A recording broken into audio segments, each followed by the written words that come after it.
All right, we're live. Hello, everyone. I'll get started in a minute. Till then, sit back, relax, grab a glass of water.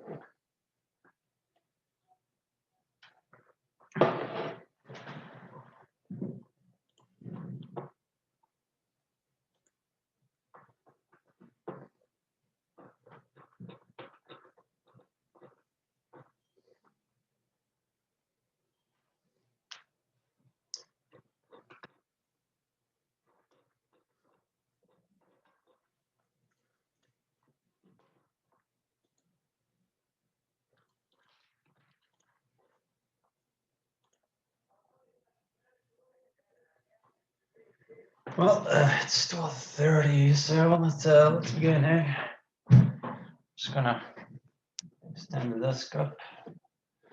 There we go. Yeah, lift up the screen a little bit. There we go. This is my face. Well, all right. Good afternoon, everyone. How are you doing today? Getting you? Not so bad, Benjamin. Not so bad. All right, Terrence and Richard are doing good. See 2 thumbs up from them. Thank you, sir. Well, yeah. So I guess this is the last Zoom.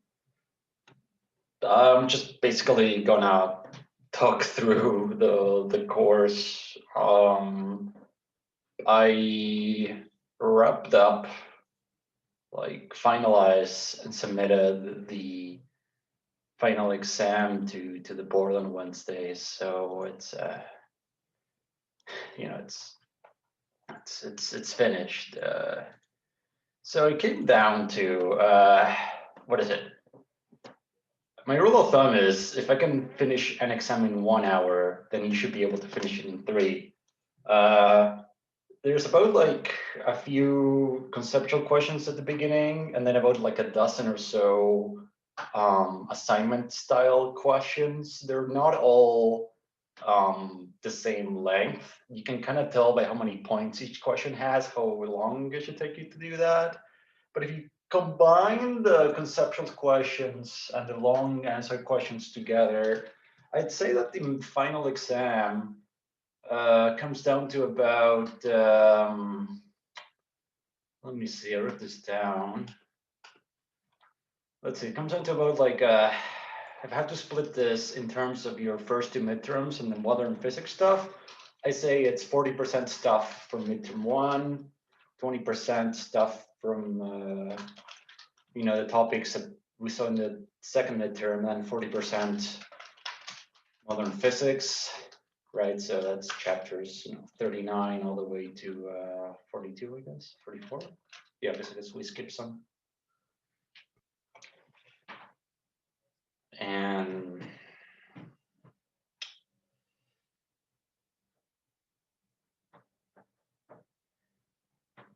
what else? Yeah, no, that'll be it. I don't think the questions are, harder than the ones in the first 2 midterm. In fact, I'd argue some are a bit more straightforward. Some, if actually have little tricks to them that you can actually solve really quick. And you also may have seen that I gave you a preview of the formula sheet. I'm just going to pull that up. New share.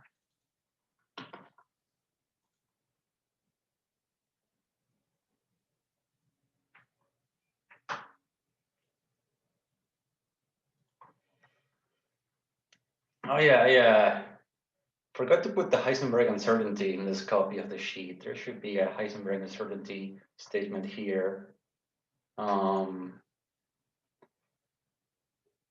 Yeah, so a lot of like what I call parent formulas are here, but not every formula, not every possible formula is here, just like the general ones. For example, you have relativistic energy and relativistic momentum here. It's these two.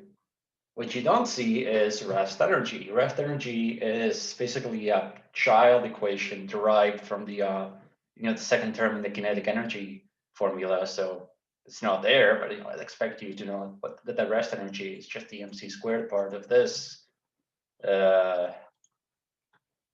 Same with like, yeah, I'm giving you the energy of hydrogen, of an electron in a hydrogen atom, and this is the parent formula from which you can derive, the wavelength or frequency of a photon absorbed or emitted.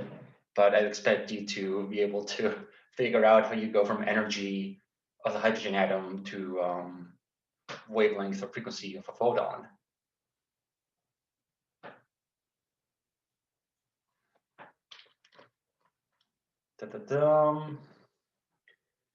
This formula, just basically relating the change in energy of a charged particle when it goes through an electric potential.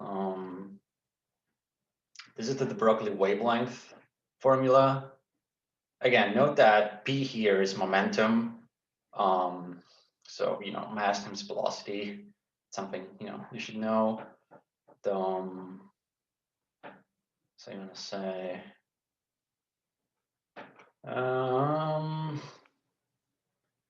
yeah, I forgot to put up the Schrodinger equation. Anything else from quantum mechanics? Any formulas from quantum mechanics that you may have to use? You don't have to like memorize them. I'll have them in the question if you need to use them. That you should know the concepts. Like you should know, like in the photoelectric effect, right? You need to overcome the work function to eject that photoelectron, or in quantum scattering, you should know that light acts as a particle. When it comes to quantum scattering, you should know that a particle in a box, right? The walls act as infinite potential, and you should know, that a wave function describes a quantum particle, and if you square that, you get the probability of finding the particle, that kind of stuff.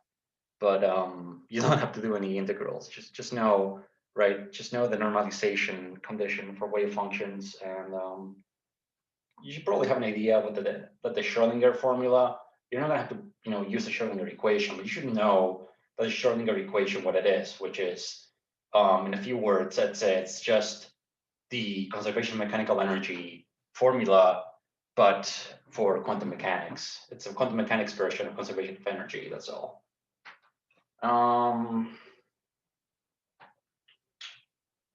Yeah. Or another example of like what I meant, like, this formula here for radioactive decay. I'm not showing you every single formula, but you should know how to get the half-life, or how to get the decay constant lambda if you know the half-life, right?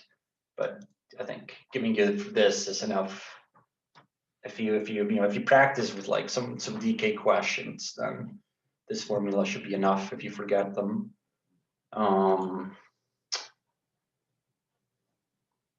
Yeah, look at that, classical energy formulas. So I'll try to make it clear. There's no overlap between quantum mechanics and relativity. So if there won't be a question where, like, if there's like a quantum mechanics question and you're being asked to find, momentums or wavelengths or whatever, that's just something to be done with, classical measurements of momentum and kinetic energy. You don't have to worry about quantum mechanics questions for things move at relativistic speeds. They're all designed so that if things have a speed in quantum mechanics question, they won't be moving so fast. You'll have to worry about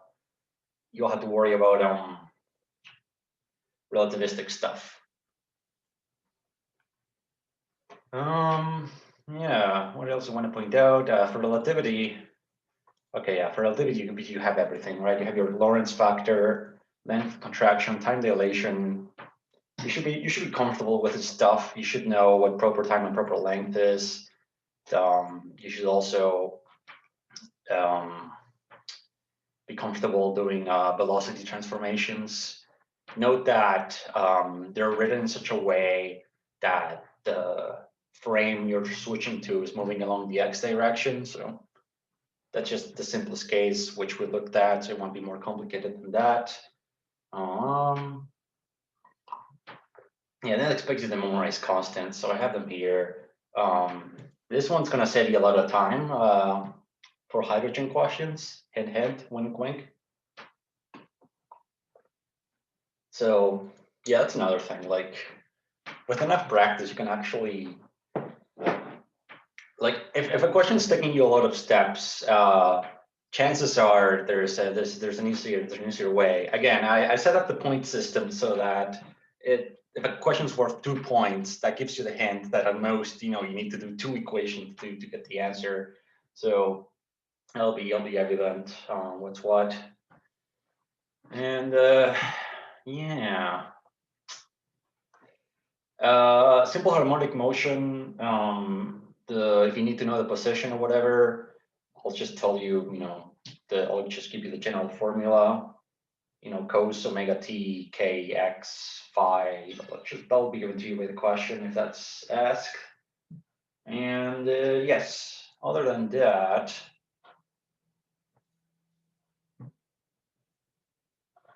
that's about it.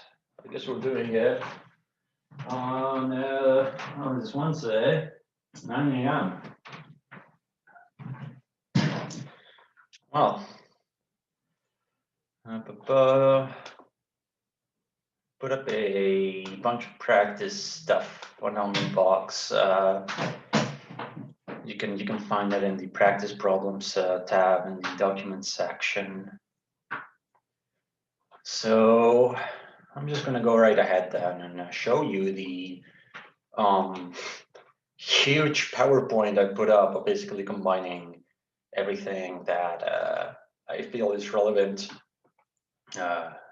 for you to know about. So I'm just going to go right ahead and pull this up.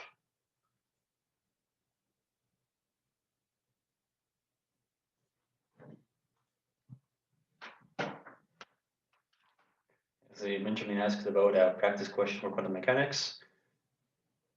Yeah, sure.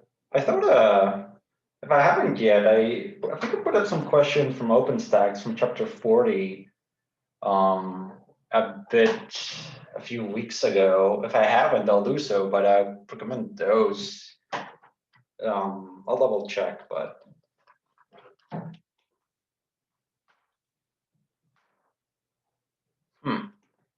sorry, one sec. I accidentally pressed the button and somehow closed the tab I was on.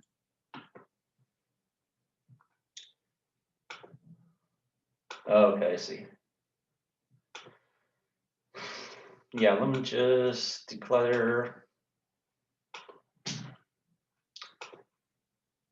Okay, just taking its time to load. Give it a second, please.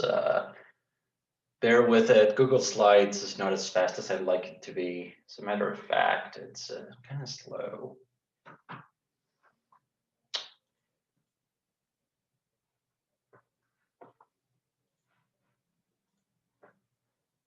Okay, well, it loads.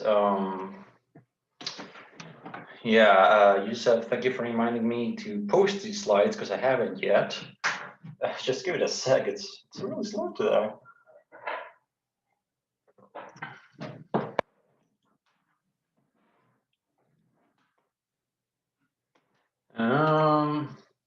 Yeah, okay, it's probably not going to let me know. I'm just going to go ahead and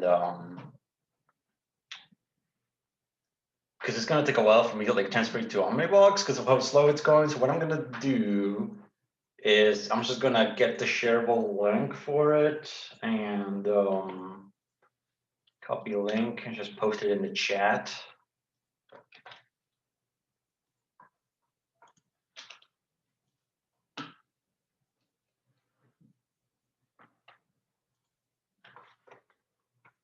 There we go.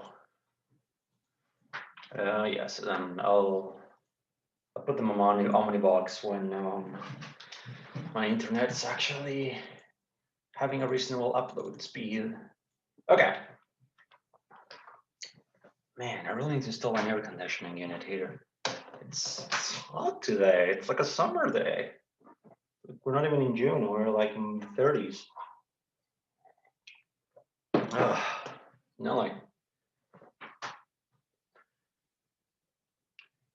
okay, loaded, awesome. So let's go back to the start. I'm gonna turn off my video first because that seems to help the streaming. Motion of a spring basically is the simplest possible case of simple harmonic motion, which is just constant cyclical motion about a point. Thus, this particular physical case of a block on a string is a very good sort of basic model of simple harmonic motion, but don't worry about the spring constant restoring force stuff. That's more like a intro physics thing, but it is a good teaching example of you should be comfortable with knowing that the simple harmonic motion can be modeled with a cosine or sine function. For a single particle on a string, right? There's no wave number term. There's just a single point in space that just moves up and down through its amplitude. So there's just an omega t term, which is in this case proportional to spring constant and mass.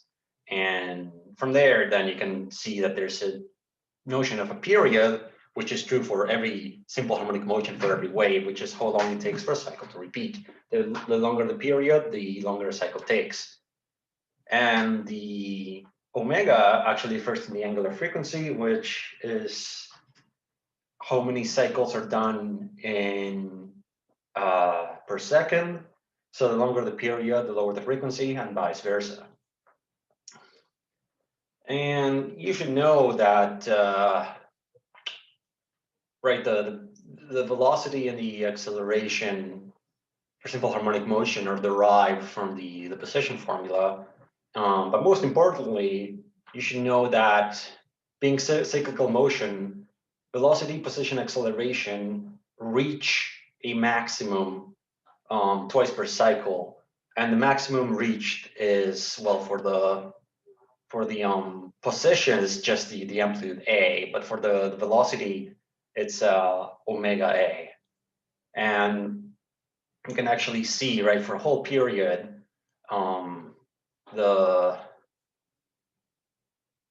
that's when a whole cycle starts and then ends and then a new one begins. So note how when you pass through the equilibrium position, x is 0, that's when the speed is at maximum. And also when you pass through equilibrium again, there's a maximum. Same with acceleration. In a single period, you reach a maximum of twice per cycle. And anyways,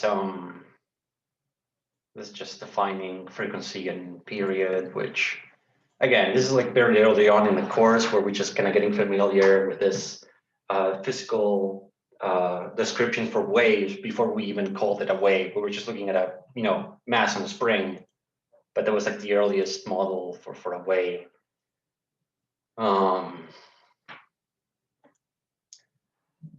Anyways, so for things though that are in simple harmonic motion, there is a constant fluidity between the kinetic energy and the potential energy of the particle.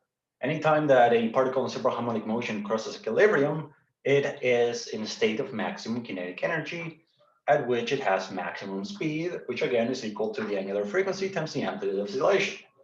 Meanwhile, when the particle reaches max displacement, all its energy is potential. And in between the equilibrium point and max displacement, the energy of a particle is somewhere between, is some combination of potential and kinetic. In the case of a spring block system, this is clearly seen. The graph on the left shows you when and where the potential and kinetic energies are maximized through a cycle. And obviously, total energy is always conserved. So if potential energy is maximized, that means kinetic energy is 0. That's why it happens when the block is at a complete stop, and the kinetic energy is maximized when the potential is 0, which only happens when you're right at equilibrium. So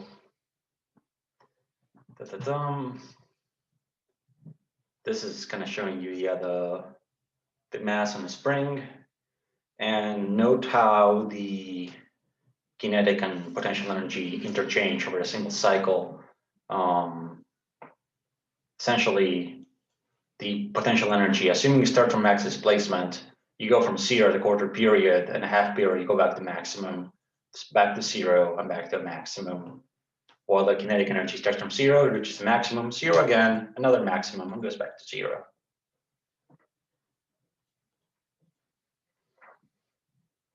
So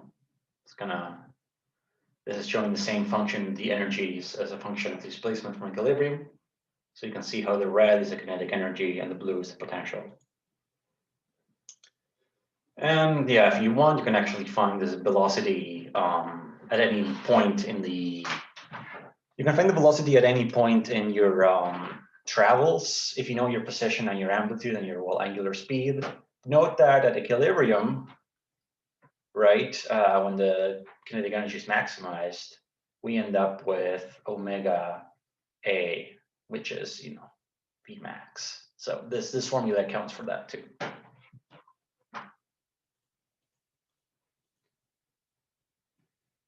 Yeah, so it's kind of showing you again the energies at different points in the simple harmonic motion. So max displacement, whether it's to the right or to the left, it's all potential. Well, when you're passing equilibrium, it's like kinetic. I guess I just decided to put a picture of a clock here on its own to talk about pendulums.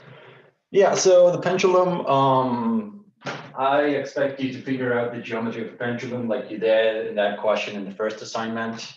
That's not something that you have the formula for, but it's something like in first year physics. So you should be able to, to figure out, the vertical position of the pendulum. Again, you already did that in the first assignment. So, but the thing of the pendulum is that it does also travel in simple harmonic motion. It's just that now the motion is a function of the angle, and it can be simplified a bit so that the angular position can be described in terms of a angular frequency that doesn't even depend on the mass of the pendulum. It just depends on the length. That's all I have to say. All right, so the pendulum, like the mass on a spring, right, has this exchange of potential and kinetic energy. It's worth pointing out that if you release a pendulum from an angle theta, eventually it's gonna reach its equilibrium position over here. And at this equilibrium position, right, much like the block on a spring, this is when it's moving the fastest. One way to figure out how fast it's moving, then you can figure out the change in height from this initial starting vertical position to the bottom of the arc.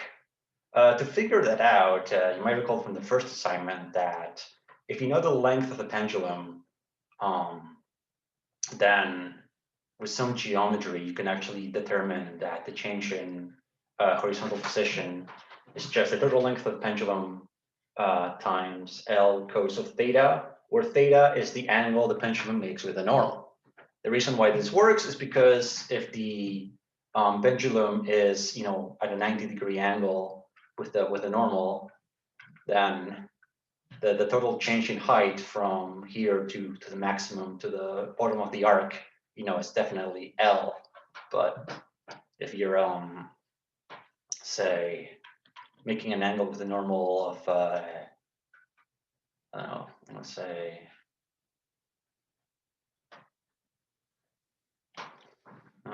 60 degrees, then you'd have L minus L cos of 60, which is L minus L divided by 2, something like that.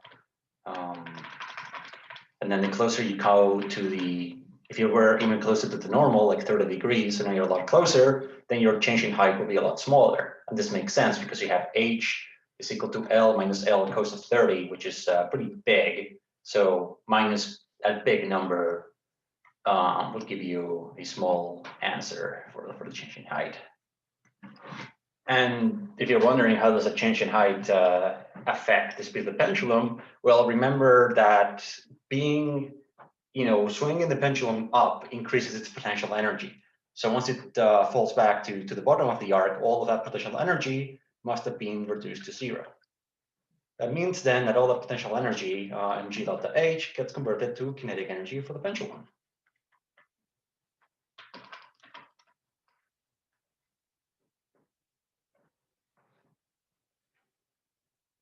So again, this is something you did in first year physics, so you should be able to be comfortable with this geometry.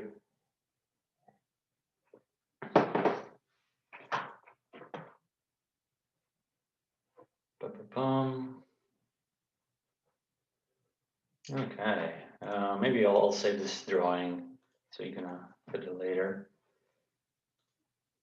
Well, that's one chapter done.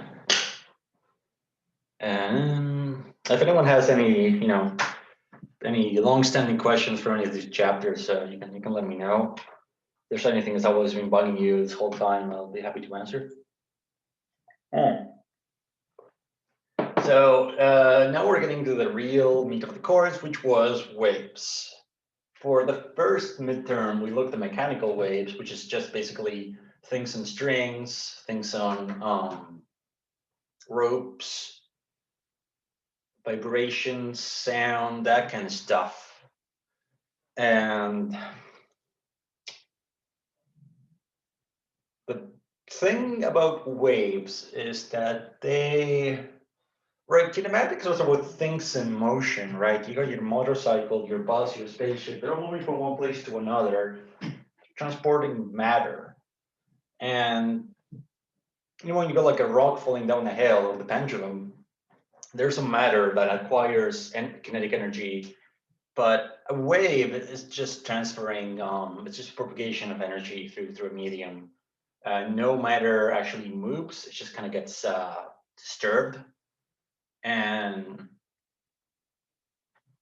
the rules of thumb is just that, something needs to create a disturbance. After all, if they carry energy, something must supply that energy. And the most basic thing, just take a hose and just shake it. So anytime you disturb the medium, right, you're creating a wave. You can see how, the hose doesn't actually move, just it kind of pulls at this. So transverse waves, where when the pulse of the wave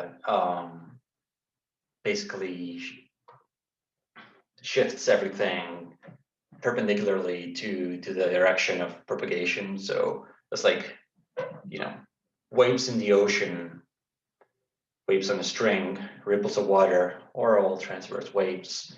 The longitudinal wave is when the medium itself, the particles kind of like compress and contract along the direction of motion. So rather than having peaks and troughs, you have this areas of refraction where the particles are like stretched out.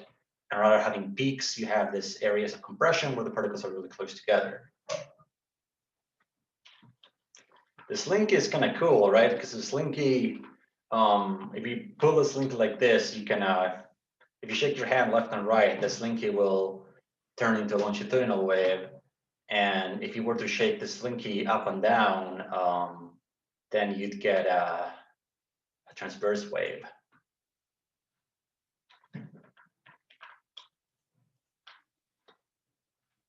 So again, big shout out to Flipping Physics for having really cool GIFs.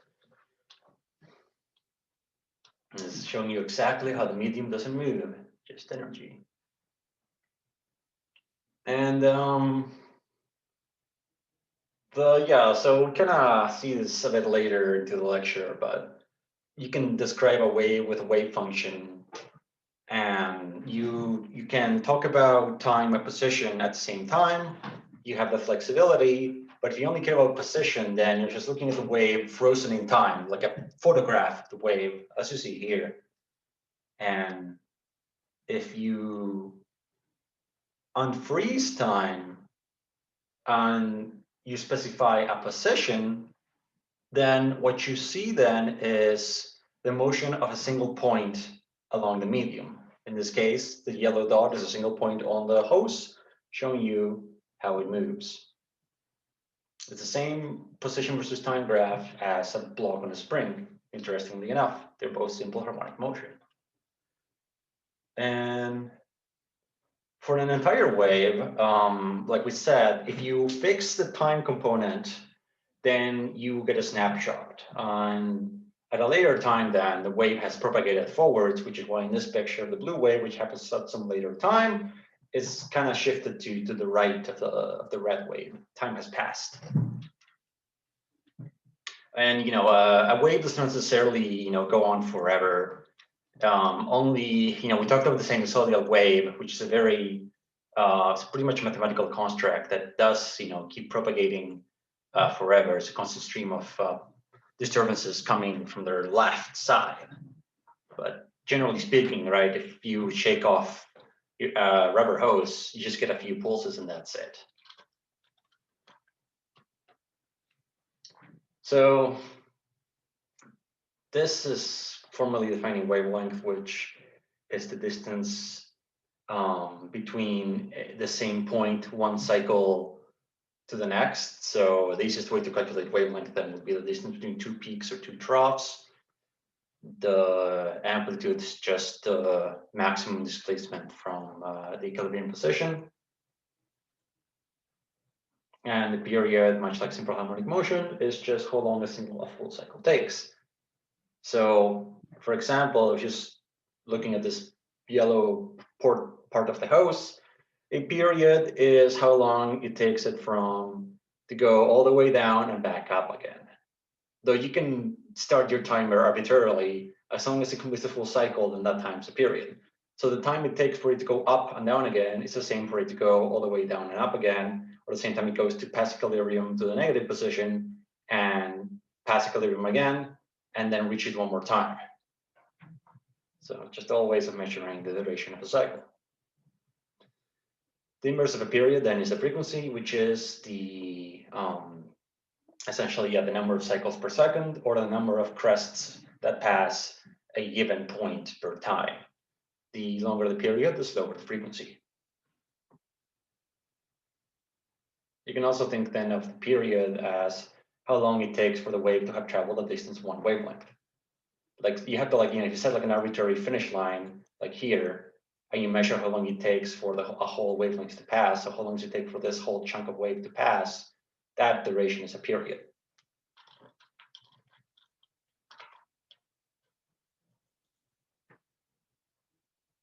So here you can see. And finally, the sine function for waves. So this describes a constant set of sinusoidal pulses passing through a string or a hose. It doesn't really matter what the medium actually is, just as long as it can hold a transverse wave running through it. The kx terms is there to specify the position of the wave. K is the wave number that counts for the wavelength of the wave. And then the omega t is there for you to specify a snapshot of time, which also has the omega term, the angular frequency, that accounts for the frequency of the wave. Finally, there's the phase shift that accounts for the initial position. So this term is related to position and wavelength. This term is related to time and frequency. And this term is there to adjust the formula so as to agree with starting conditions. Because it might be that the amplitude at t0, x0 is 0 or it's a. So depending on that, the wave, the phase shift here has to take some different values to account for the initial condition. This is the most general formula. It's there to give a lot of flexibility.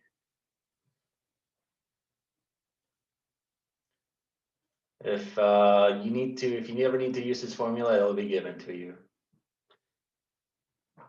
Don't forget though, for mechanical waves, the speed depends on the medium. I know we've been doing a lot with like photons and light, where it's the speed of light a lot of the times, but for waves, in general, it's property of the medium and nothing else, which gives you the wave formula, which tells you that in any medium, the frequency and wavelength are inversely proportional. This is, probably one of the more important formulas in waves, as it relates three very important variables: wave speed, wave frequency, and wavelength.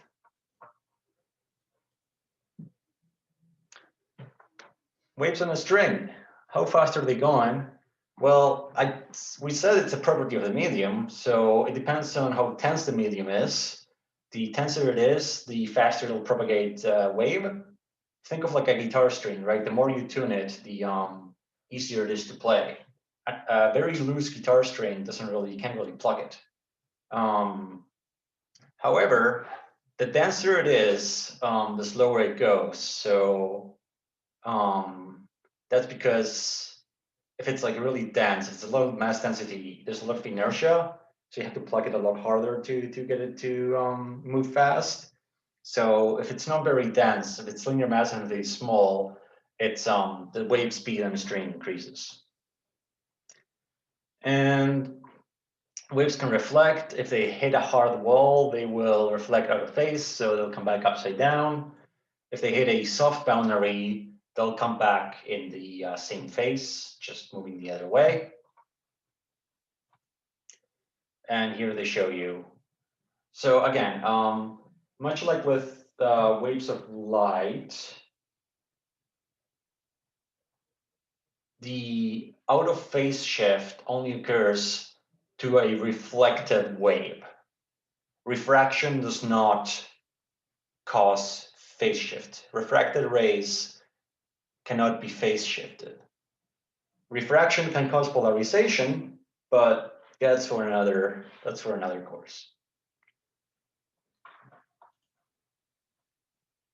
Waves can go from one medium to another, provided two mediums are attached together. Note that mediums being made of different stuff, the speed of the wave is dependent on the medium. So if you go from a dense medium to a lighter one, the wave should speed up as its linear mass density is smaller. The tension should still be the same, right? Because they're all connected. And the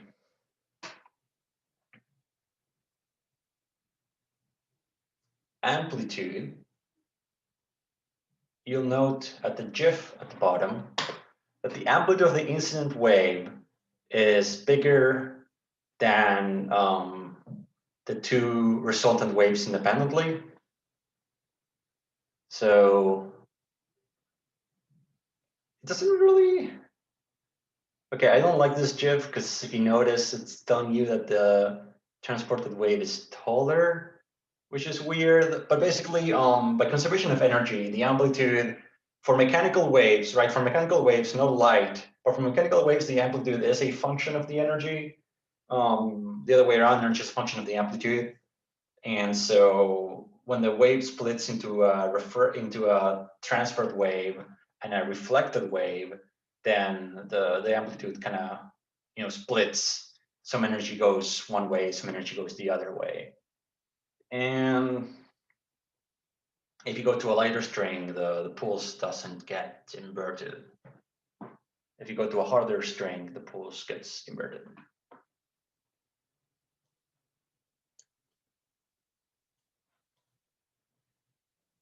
So the other case, though, this was talking about when you transfer to a new medium that's heavier, you will transfer, but some of the energy will get reflected back as a wave that's out of phase. And note that in this case, a transferred wave is going to move slower. Why? Well, because the thicker medium has more mass density, and from the formula, right? I think I wrote it down here. Yeah. The second one has a bigger mass density, so it's inversely proportional to the square root of that.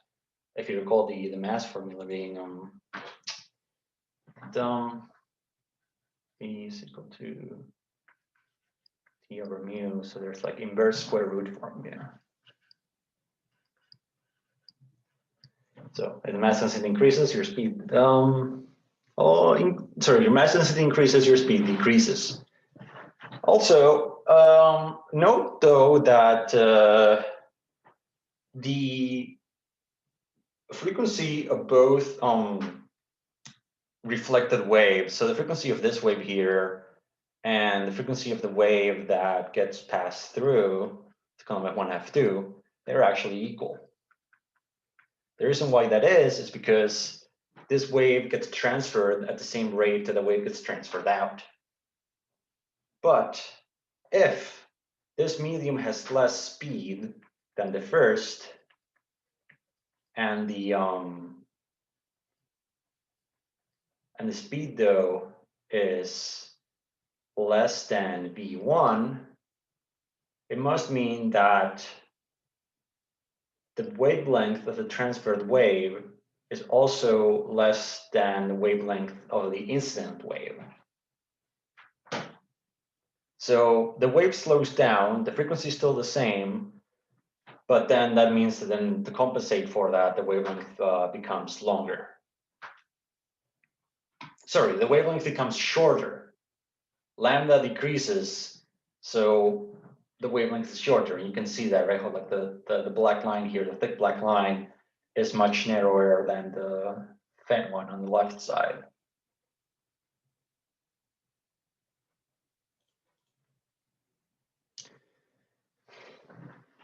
Oh, okay. Sending waves on a string.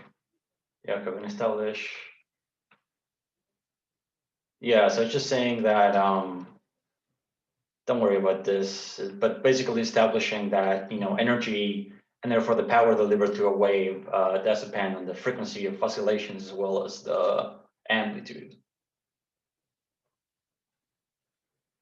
So yeah, a couple of thoughts before I talk about sound.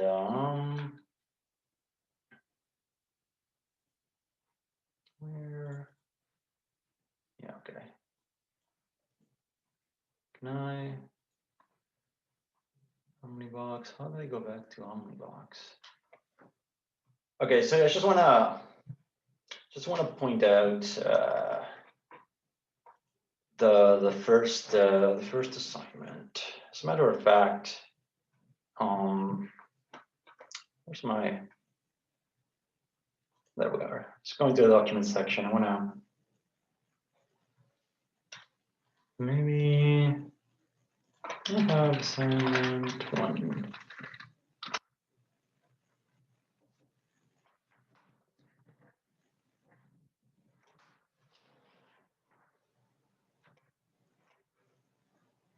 Yeah, so like I said, this question you should be know how to do.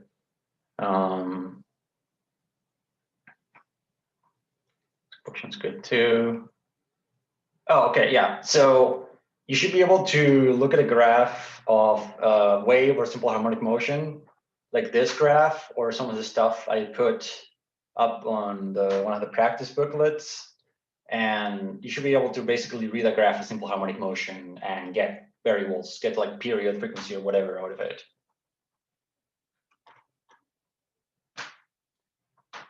So there's a few I put up. Where is it? So if you go down to the bottom of the slides, motion, energy, and pendulums.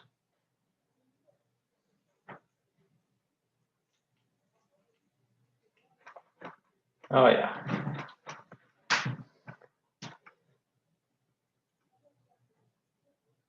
So something like question 7, or question 9, that kind of stuff. Should be able to be comfortable with the graph.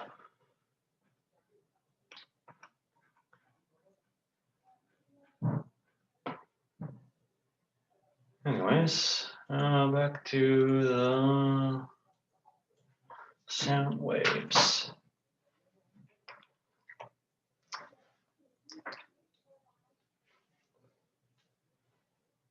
All right, yeah, sound waves.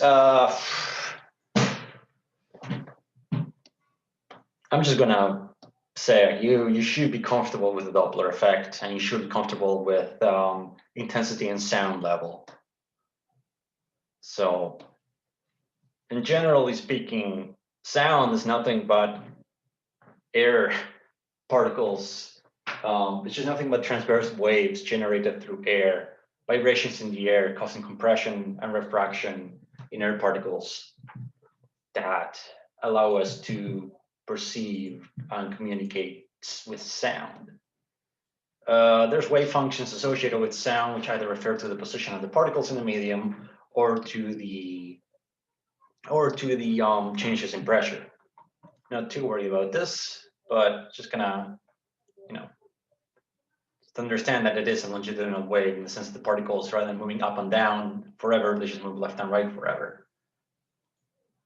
And the wave speed formula still holds for sound, rather than just occupying, linear space like a wave on a string. Sound is like a ripple in water, but even more so, it's more like a 3D ripple. It's like a bunch of spheres being emitted from a source.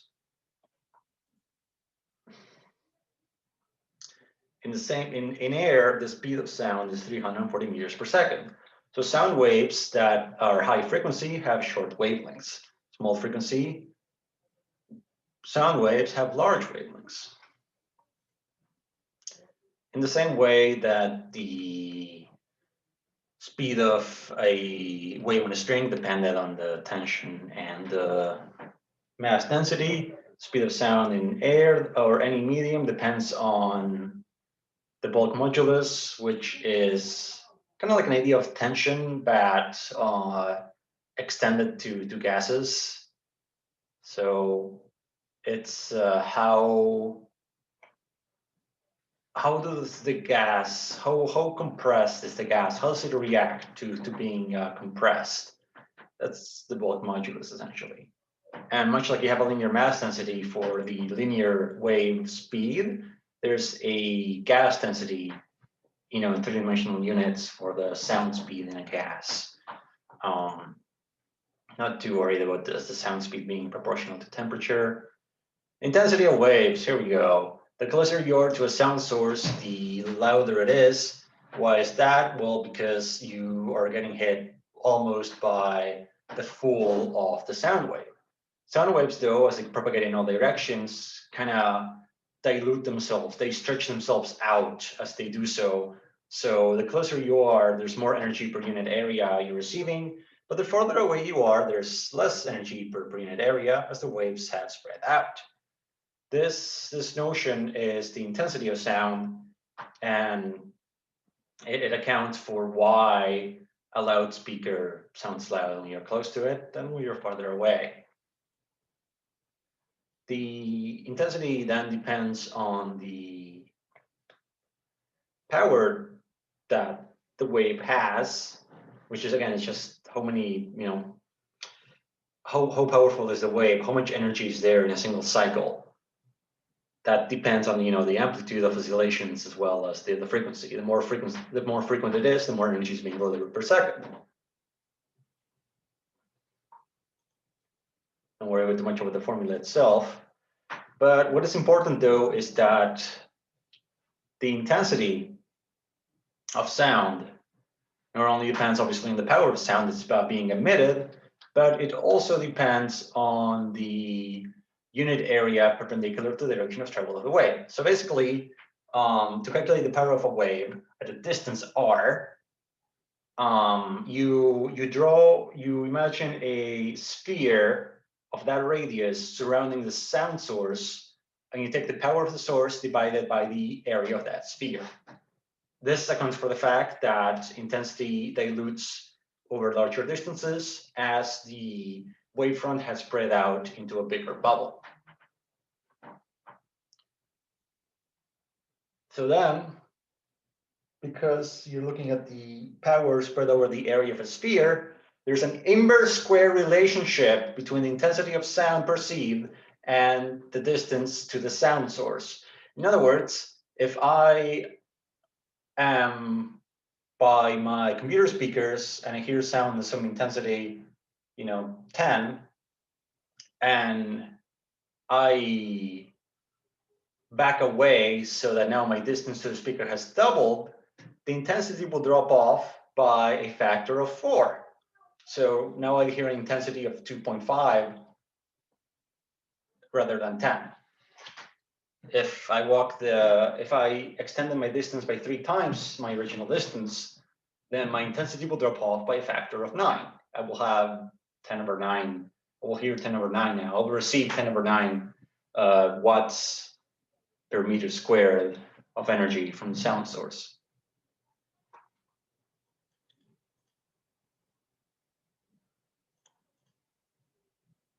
And here's kind of like a 2D graph of what the sound source looks like. You can imagine that in reality, these are not circles, but actual bubbles. And this is showing you what I was talking about, how the intensity drops off with the square of the radial distance.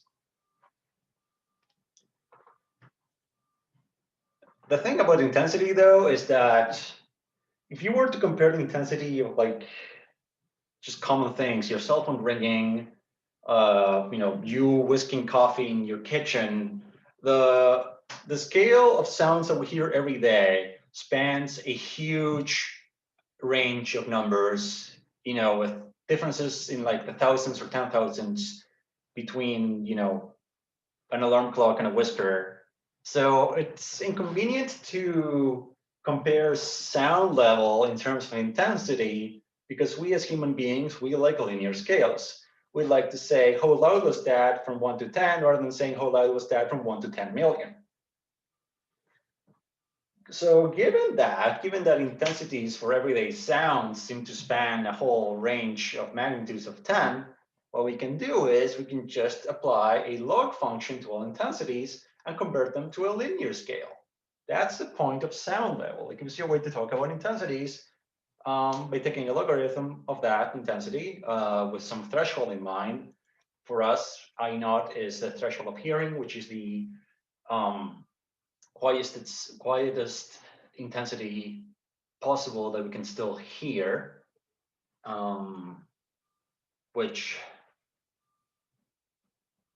is called the threshold of hearing. And I forget, but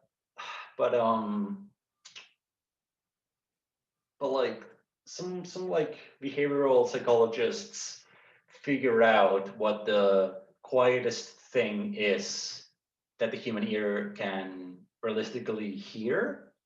And I think it was something like a bee buzzing like however meters away from you on a quiet day.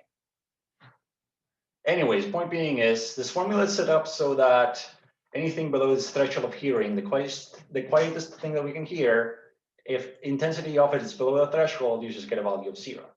But it transforms all intensities of sound into this logarithmic scale that makes them a lot more comparable. If you compare an alarm clock with a whisper in terms of intensity, one's 1,000 times bigger. But with a logarithmic scale, one is only 30 times louder.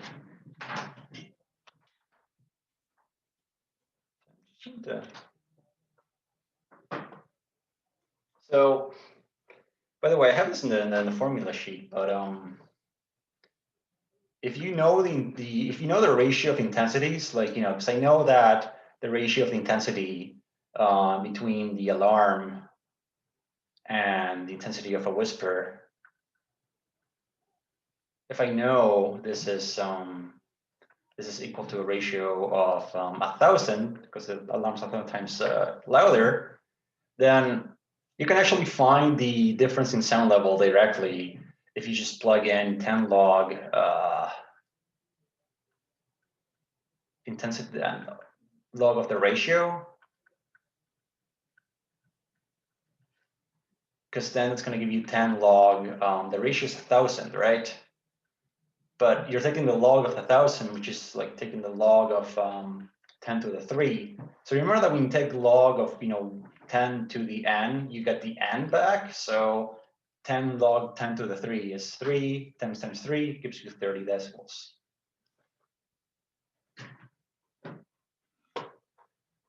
So much more reasonable scale. You have this formula in the formula sheet, by the way, or you have some form of this formula. So yeah, just kind of comparing some common sound levels. You see how it's a much more reasonable scale, you know, from quiet stuff to super loud stuff like an airplane. You know, the scale only goes up to 150. If you ask me, it should go up to 11, but we're not Spinal Tap. I don't think anyone here gets a Spinal Tap reference, so never mind. Not a good joke. And this is not really relevant, but it's interesting to see how the graph here shows you what we can and can't hear. Everything in the white region here, we can comfortably hear. Anything that's like above this region, so like right here in the yellow zone, we can hear them, but they're gonna be painful. That's how you develop tinnitus by going to a metal concert, and then the next day there's a ringing in your ear, because loud music can actually kill your ear cells. Anyways, nothing to really, you know, memorize here. Just a interesting diagram. Yeah, so know your sound levels, know how to get intensity, know the relationship between distance and intensity, know the relationship between two intensities and the difference in sound level. Doppler effect. You should be comfortable with the Doppler effect. Doppler effect accounts for why when you're waiting for the subway, it sounds kind of high-pitched when it arrives, and it kind of sounds low-pitched when it leaves. It's also why when you watch Formula One, the cars make that weird like sound. It's the Doppler effect. It's the engine sounding higher pitch when it moves towards you, and louder and quieter, sorry, and less high pitch, lower pitch when it moves away from you. Talks about the fact that when things are in motion, the observed frequency of the sound they make shifts. And this shift occurs whether you are moving towards the object or the object is moving towards you. So whether you or the subway or the car or whatever are moving towards each other has an effect on the observed frequency. This effect is actually true for all waves in general, but we'll basically just look at it for sound. The formula again accounts for the speed of the wave, the sound wave here. It accounts for the observer moving, and it accounts for the source moving as well. And also it accounts for the initial frequency of the sound waves being emitted by the source. This F prime is the frequency as detected or observed by the observer. Then the signs are there to specify whether or not the observer and the source are moving towards each other. When there's motion towards one another, the frequency, the observed frequency increases since you're getting hit by the waves at a faster rate. This is why if you are moving towards the source, you use the plus sign. If the source is moving towards you, you have a negative sign, so V minus Vs. And the other way around is if you're moving away from one another, the waves take longer to hit you, so the observed frequency is actually less. Therefore, you will use a negative sign on the numerator if you're moving away from the source, and if the source is moving away from you, you'll use the plus sign on the numerator, denominator. And yeah, this is showing you why the Doppler effect happens. So it speaks for itself. You move, source moves towards you, so the waves bunch up closer together, therefore a higher observed frequency. Then the other way around, source moves away from you. Shock waves, don't worry about that. Okay. I want to go through superposition standing waves. Okay, I'll get through this little last chapter and then we'll take a break because it's literally get some water. I'm just looking at the slides we have. Yeah, okay.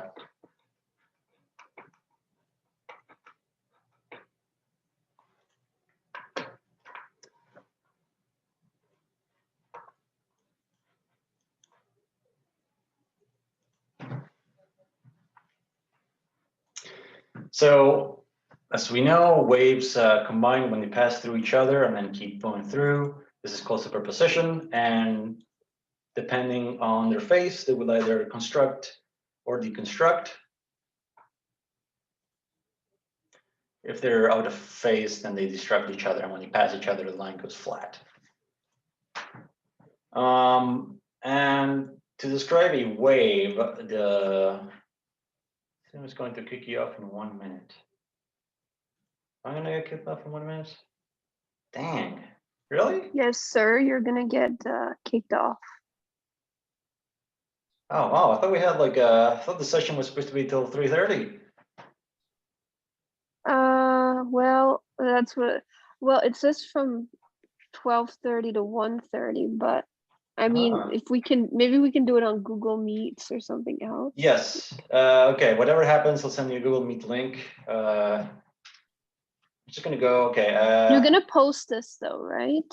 Yeah. Okay. I'll post it. Okay. Okay. On Omnibox, Okay. it says it I'm goes not to- getting anything about getting kicked out. So you know what? Let's just keep going. If we get kicked out, I'll deal with that. But let's just get through this chapter, take a break, and then we'll deal with it if it happens. Sir? Yeah. Yeah, no, I think you're okay. It says like on Omnibox that it goes from 12:30 to 3:30.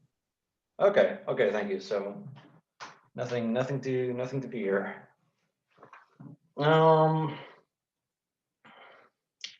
Yeah, I'm just gonna go kind of to the main stuff I want to focus on this chapter. Path difference, okay? The displacement of one path minus another path gives you the path difference. So path length is not sorry, it's not displacement, it is distance. So this, you know, path is, oh my gosh, Zoom keeps doing a weird thing where like this all the lines. Okay, so this path length, you know, is, I don't know, 20 meters, and this path length is 17 meters, then the path difference would be 3 meters, right? And then what happens with waves is that, assuming that there's no, you know, reflection, phase shifts or anything, at the most basic, if like something like sound waves travel a different path, then when they recombine, like in the drawing here, they split up in two paths. When they recombine, the difference in their distance of each path will create a phase shift. And if the distance traveled is equal to a multiple of their wavelength, then that'll be fine. They'll arrive in phase. And if instead the path difference is, you know, let's say the waves are in like 2 meters long. So if the path length between them, let's say, you know, R4 is equal to 12, by which I mean the first path, let's say it's, you know, a 12-meter long path. The second path is a bit longer, 40 meters. Then the distance between them, between the total distance, the total difference in distance traveled by sound waves between the two paths is 2 meters. But that's okay, because then in the extra 2 meters that waves travel through the second path, that's a full wavelength anyways. So by the time you get to the meeting point, they're in phase, they arrive in phase. Because the second path, the wavelengths of the second path, all they did was just travel an extra wavelength. But that means that they're at the beginning of the cycle, just like the waves in the first path. It doesn't have to be exactly 2 meters, right? It could be that, you know, if one path is 20 meters and the other is 48, then the difference between them is, you know, 28 meters, which is a multiple in this case of the wavelength, because the wavelength is 2. So, you know, for n is equal to 14, I guess, in this case. So, however, the path length, if the path difference is such that the difference is a half wavelength or integer multiple of a half wavelength, then what that means is that one of the in the split, the waves from one path will be halfway through a cycle when they meet the other wave. So if you're halfway through a cycle, that means you're completely out of phase. Your peak is where your trough is, and then the two waves will deconstruct. So if the path difference is any multiple of the wavelength divided by 2, that creates destructive interference. So this can be for n is equal to 1, 3, 4, sorry, 1, 3, 5, and so on, 7, and so on. And so I want to say, note that the reason why they have to be odd is because if you had n is equal to 2, for example, you end up with a path difference of lambda, but that path difference lambda creates this constructive interference. So we don't have that happen. Also note that if the path length is 0, you obviously get constructive interference. They travel the same distance, so they arrive at the same point in their cycle.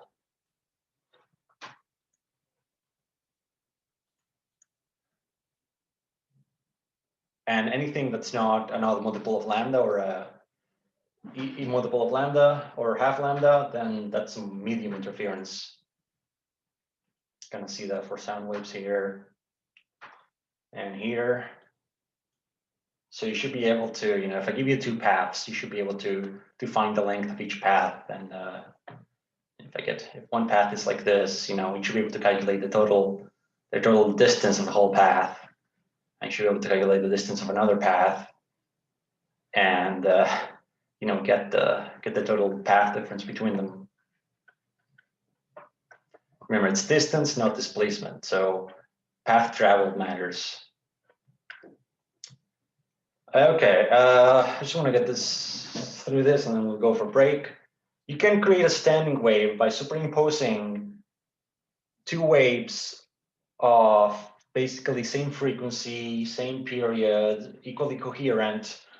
The only difference is that the waves are coming in from different sides. So in the case of standing sound waves, you just basically have, you can set one up by either having one speaker and having like a wall here, like a kind of like closing this off, having a wall here where the wave then bounces back, and that creates a standing wave. Or you can also just have 2 speakers facing each other, and they'll just kind of keep going back and forth, and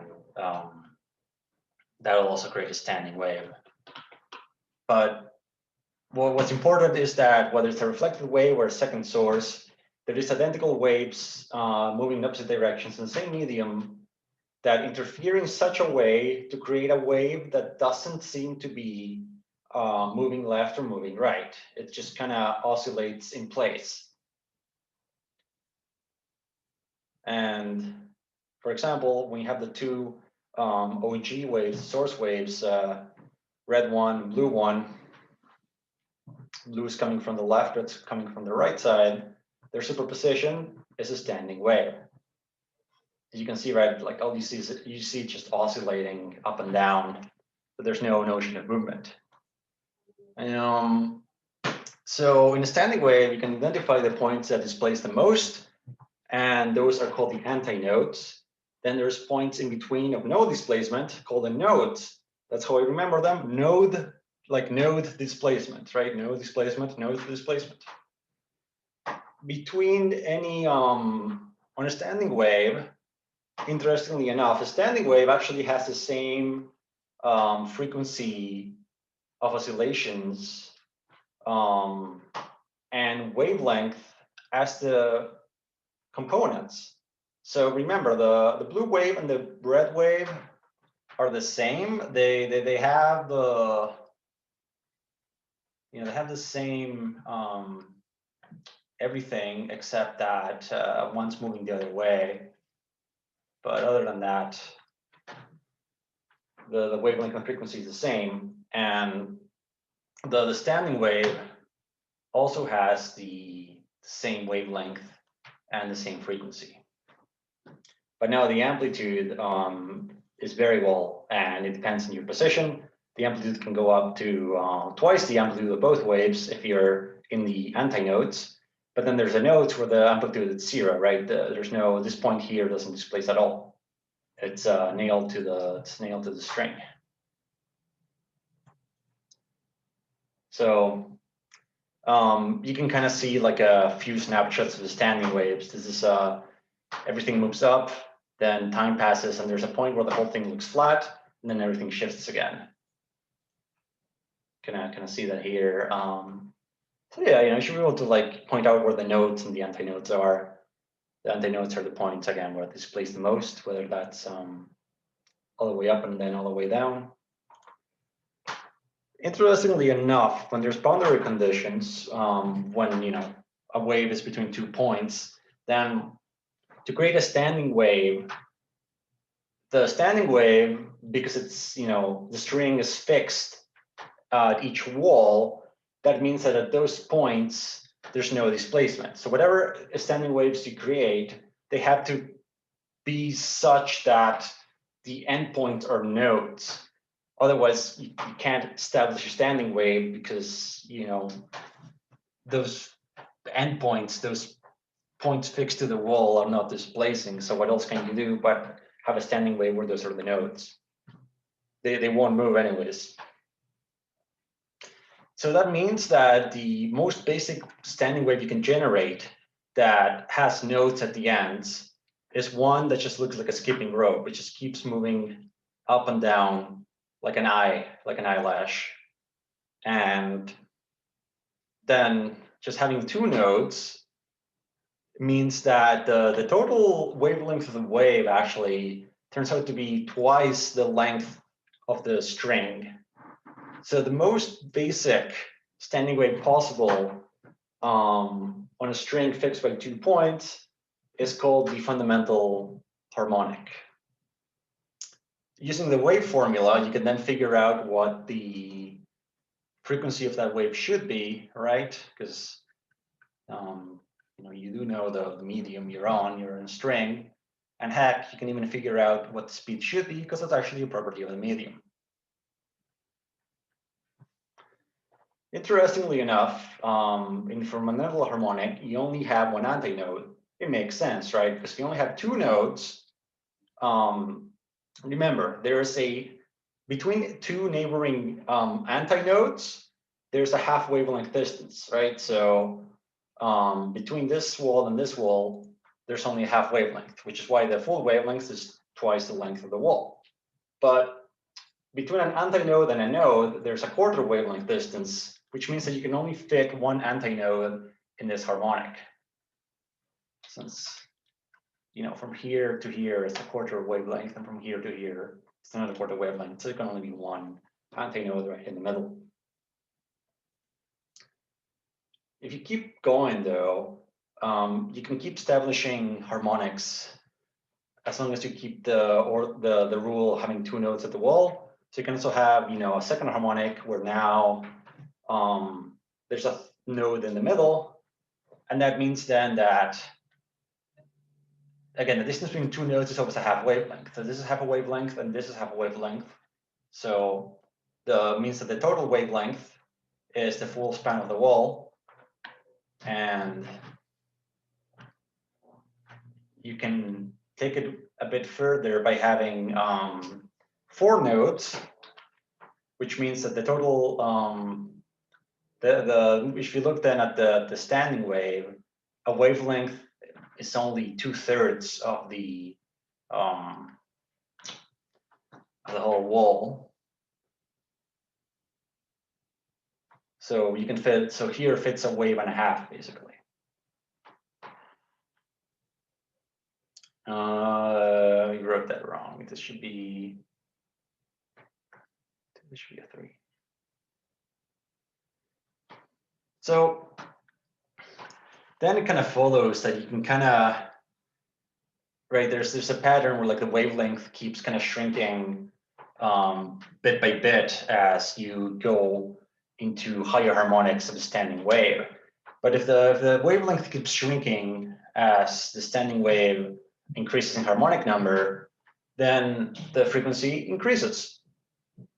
So there's this fundamental wavelength, fundamental frequency for any standing wave on a string between 2 fixed points that you can kind of see here. There's a general formula for them. Yeah, so much like in the first midterm, you should be able to draw harmonics, and you should be able to then figure out what your wavelengths and frequencies are from drawings.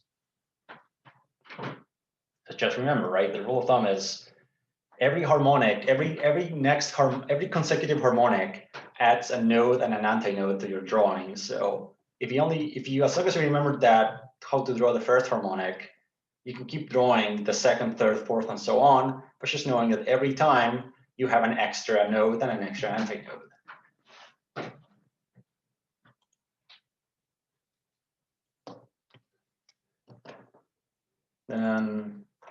Yeah, so here just saying that the fundamental frequency can be written in terms of tension and mass density, since that's related to the speed of the wave in the medium. Here it's showing you what a standing wave looks like. As you increase the harmonic number, the frequency increases. But note that the fundamental harmonic is 15 hertz, and it turns out, right, that harmonic waves, every harmonic is a multiple of the first harmonic. So all harmonic frequencies possible are a multiple of 15. So if you try to establish a standing wave with a frequency of 51, you get an unstable wave.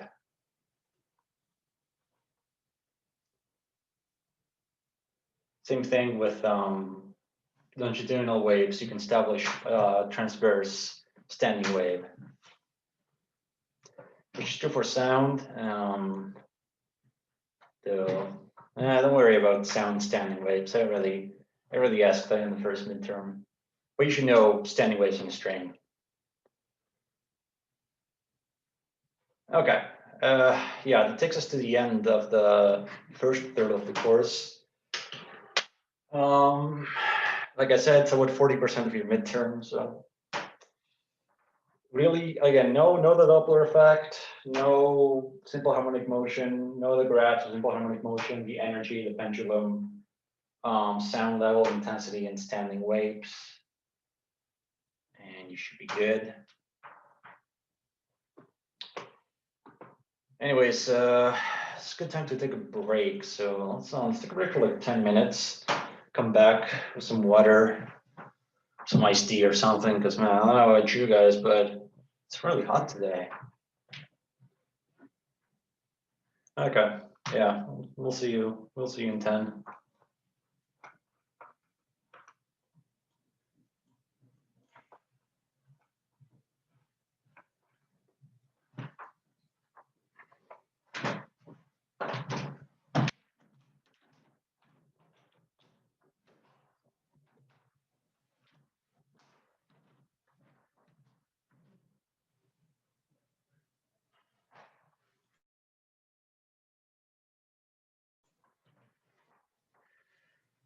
So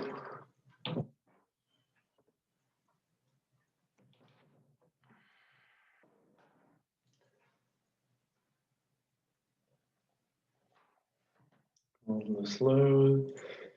Yeah, light. So when it comes to lenses and mirrors, you can talk about light as just rays getting reflected and refracted. You don't have to worry about wave particles, since ray approximation is enough to describe those effects.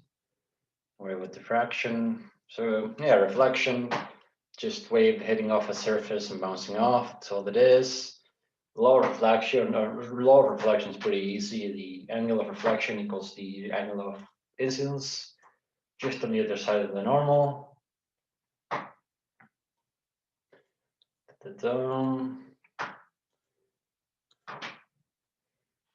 If you recall, when the waves in the string can get, some of it transfers through to a new medium, but some gets reflected.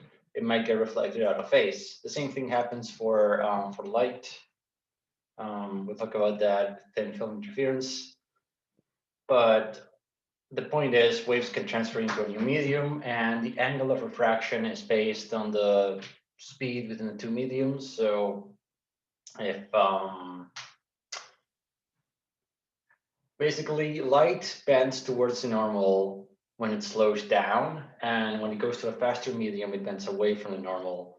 So sorry, from air coming in from light coming in from the air into glass, it'll bend towards the normal once it reaches the glass because it goes slower. It goes slower in glass.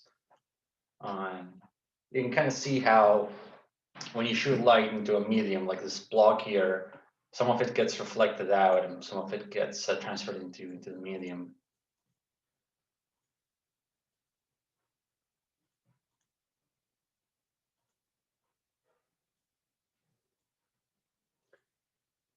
So yeah, it's kind of showing you what I was talking about.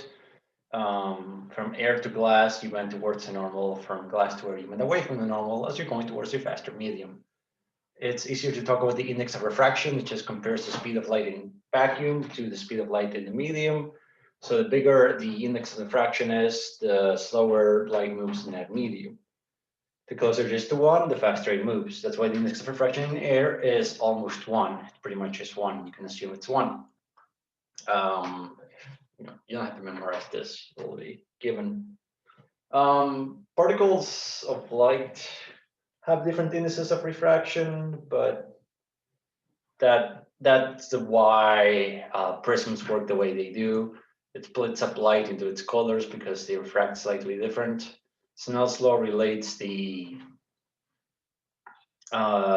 index of refraction, the angle of incidence, to the angle of refraction. And this is showing you here how when light enters a new medium, the frequency stays the same, but the wavelength can change. The speed also changes because it's a new medium. So yeah, you're going to a lower index of refraction, so light should bend away from the normal. Don't worry about prisms.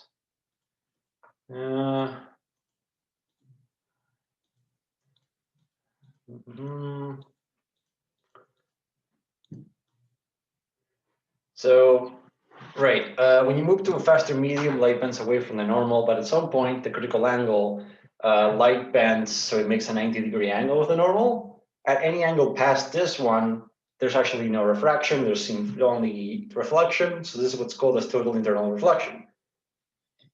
To figure that out, just set the angle of refraction theta set that to 90 degrees, which then means that whatever angle you get for the incident angle is the critical angle. So it's the minimum angle required to create total internal reflection.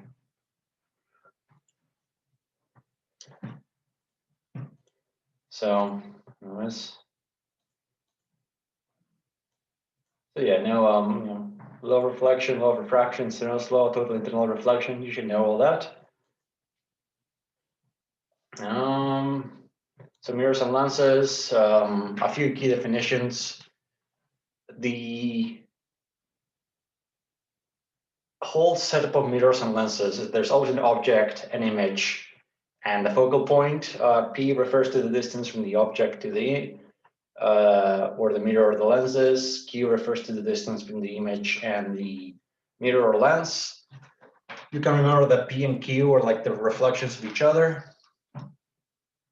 And if the image appears to come from behind, in the case of a mirror, that's called a virtual image. If it appears that the light rays actually physically converge, then that's called a real image.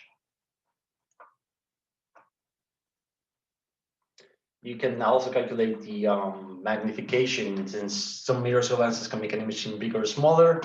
So if you do a ratio of the heights or the position of the image in the object, you can figure out what the magnification is. Makeup mirrors have large magnification, so you can see your face. Full corner mirrors tend to shrink things so they can fit more in your field of view. So you can see the whole road by the mirror.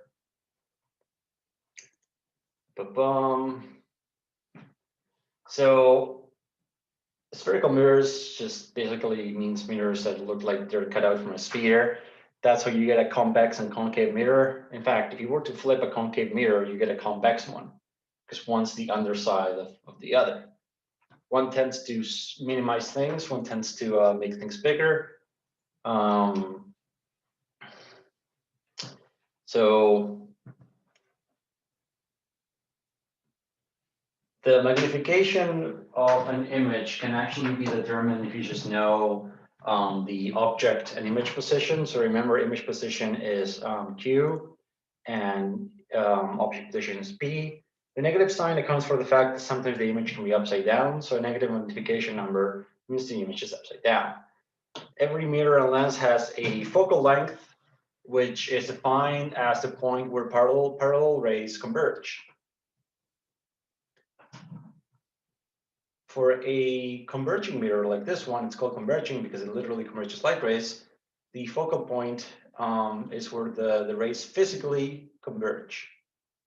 And for a convex mirror, a diverging mirror, the focal point is not a real, by which we mean is that parallel rays will appear to come from behind the mirror, but that's not physically happening. So convex mirror is a diverging mirror. The reflection, if it appears to be emerging from the same side as the object, then we say the image is real. If the image appears behind the mirror, we say it's virtual. If the magnification is positive, the image is upright. If it's negative, it's inverted. For a converging mirror, which is a concave mirror, the focal length is real and positive. For a diverging mirror, the focal length is virtual and also negative.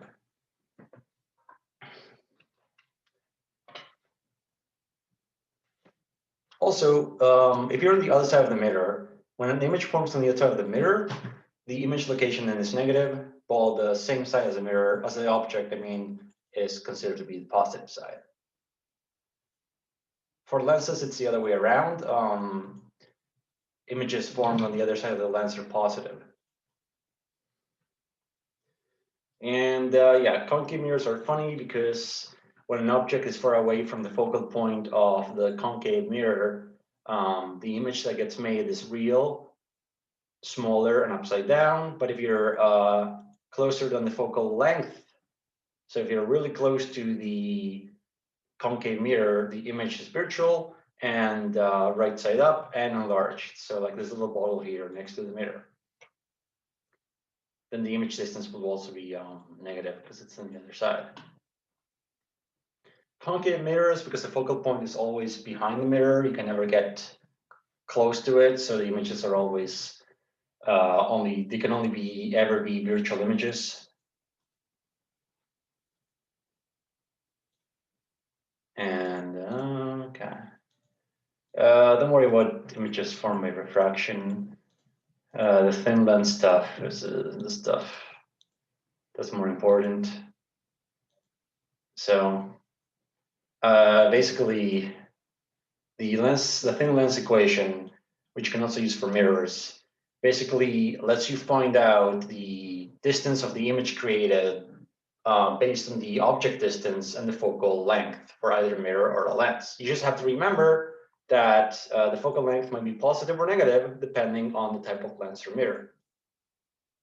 So there's two kinds of lenses, like there's two kinds of mirrors. Converging lenses have a positive focal length and diverging lenses have negative length. That will affect the formulation then, because this F here will be either positive or negative, affecting how Q is calculated. If the image is formed across the lens, then the image distance is positive. And the real side is on the other side of the lens, unlike the mirror, where the real side was on the same side as the object. So again, magnification for lenses is the same idea as with mirrors. If you know the object and image distance, then you can find the magnification.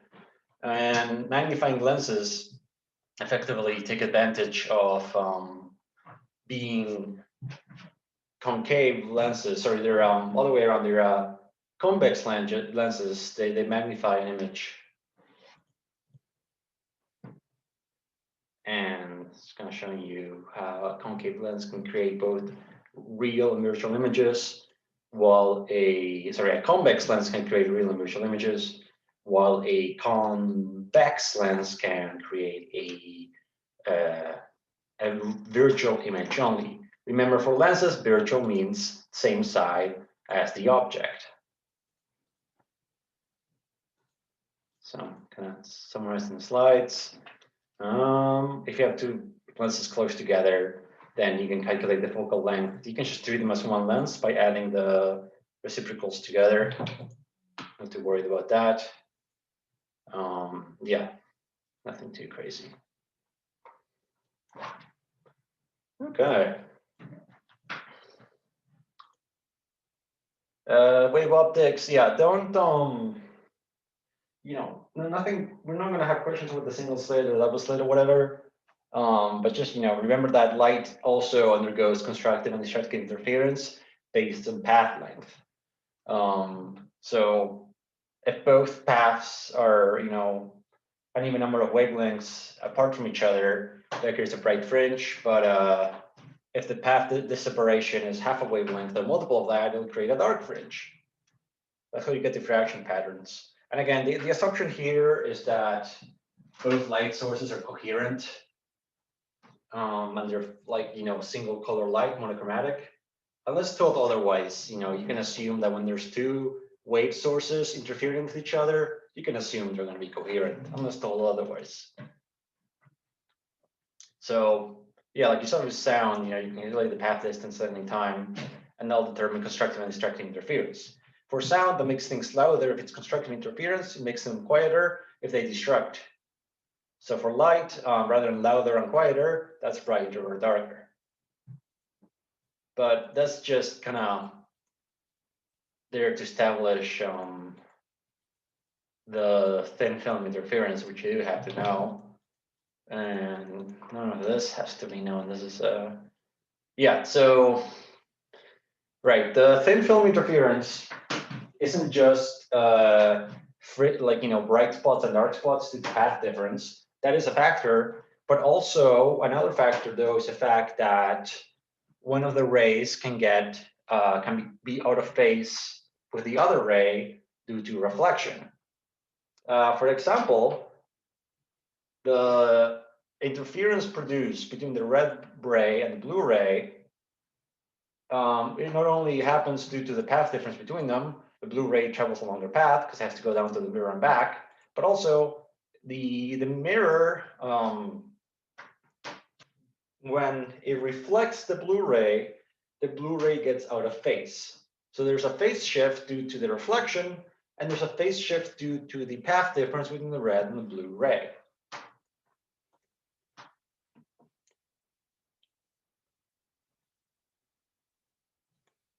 However, reflection, if the incident ray hits a hard boundary, where, you know, the index of refraction is higher for the medium on the other side, then it's going to reflect out of phase. It'll be 180 degrees different in phase from the incident ray.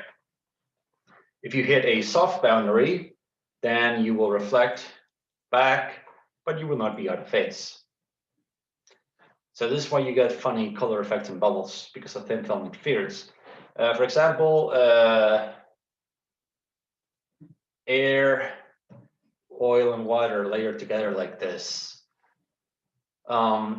You have part of the ray of incident light, once it reaches the air-oil interface, will split. Some of it gets reflected, some of it transfers into the oil. Then from the oil, some of it reflects upwards back into the air. And funnily enough, this ray, this reflected ray, is out of phase with the incident ray. But the refracted ray, again, the refracted ray keeps the same phase as the incident ray. Refraction, the reflected rays don't change phase. But once it hits the oil-water interface, the reflected ray here, this little guy, does change phase because water is a harder boundary than oil. So this reflected ray is out of phase with this refracted ray here. This ray here, though, is in phase with the original one. So this is in phase, this is in phase, this is out of phase. And so when it comes into the air, it'll remain out of phase. As for the first ray here, though, this one is out of phase with the original ray. So as a matter of fact, this one is out of phase, this one's out of phase. So relative to each other, they're both in phase. But whether or not they'll create a bright spot depends if the path difference, if the extra distance that one traveled over the other is an even multiple of lambda. And also, you have to account for the fact that one ray has to travel through the oil while the other one doesn't. So when they travel through the oil, the wavelength of that ray changes according to the index of refraction, in this case for the oil. And so the wavelength changes by a factor of n. And in the case of the interference, as it happens in this diagram, between ray 1 and ray 2, note that ray 1 is out of phase with every other ray, but ray 2 is in phase with every other ray. So just that alone means that there's a 180 phase difference between ray 1 and ray 2. And on top of that, there's the extra path length traveled by ray 2.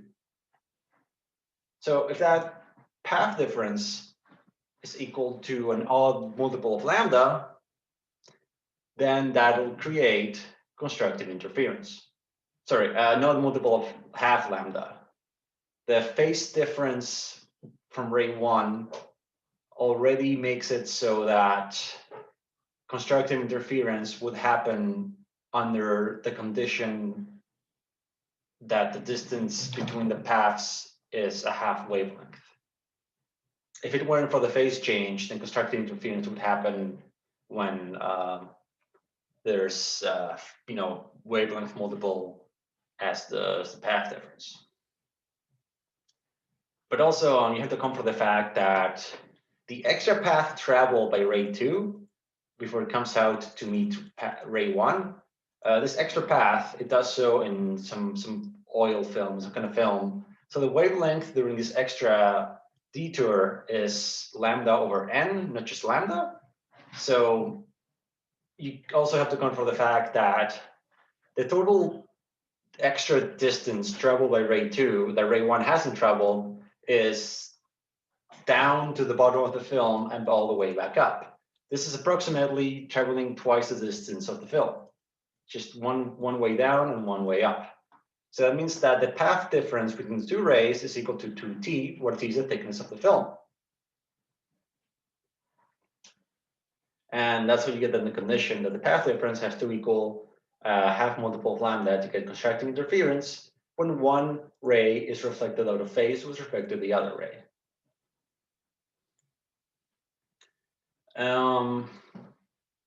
So then in this case, constructive interference would happen if the path difference is now in multiple of lambda n. But there's also the case where both ray 1 and ray 2 are reflected out of phase, so relative to each other, they are in phase with each other. So that means that the path difference is just, again, 2 times the thickness, but now you need like a multiple of lambda to get constructive interference, and you need a multiple of lambda over 2 to get destructive interference. And also you need to have the index of refraction to account for the fact that the wavelength shifts in the film. So.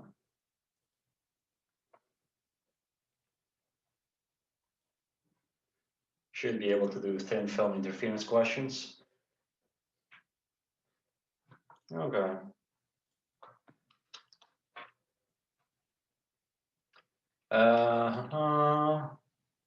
Yeah, don't worry about polarization patterns or anything. So yeah, relativity, I'm just going to come out and say, yeah, you should know length contraction, time dilation, proper time, proper length, relativistic energy, momentum, kinetic energy, rest energy, and you should know the Lorentz velocity transformations. So yeah, basically, right, what special relativity tells you that the speed of light is the same in all inertial frames, so we all measure light to move at the same speed, no matter how fast we are moving, and that also physics are the same. So we can do an experiment on any frame you like, as long as it's an inertial frame, then the results will be the same. That's all. That's all that Einstein said about special relativity. but that has strong implications. So, right, in classical mechanics, speeds are all relative. If Bob's standing here, Alice is running, and so is a truck. From Alice's point of view, Bob is the one who's moving, and the truck is also moving. But from your point of view, you're not moving, everything else is. However, if you shine a flashlight, everybody will agree that light is moving at the same speed. If you got two spaceships, one's moving towards light and one's moving away from it, even though they're moving really fast, that doesn't affect their measurement of the speed of light. They would see that light is still c. And this part of relativity is what leads to simultaneity not being necessarily true between frames. So events can happen at different times. This leads to length contraction and time dilation. So the example is you're standing while you watch your friend go on a passenger train and you see two lightning bolts strike. From your point of view, they struck at the same time, but from your friend's point of view on the car, the one happened before the other. The one that he's moving towards appears to have happened first. You need to know too much about simultaneity, but understand that that's a consequence of the speed of light being constant. And funnily enough, because all inertial frames are the same, that means that if you see things not being simultaneous, but your friend does in his frame, then you're both correct. There's no more correct frame than the other. Yeah, time dilation. So the experiments have been done where like particles appear to have taken longer to decay when they're on a plane than when they're on the ground. And heartbeats, as measured here of NASA astronauts, appear to be slower than normal. That's because moving clocks run slow. If you're at rest with respect to a clock, then you can measure its proper time. But when there is some relative speed between you and the clock, then you cannot measure proper time. You're measuring improper time. But basically, I'm just saying that you don't experience your own internal clock running slowly. The astronauts on the spaceship are fine.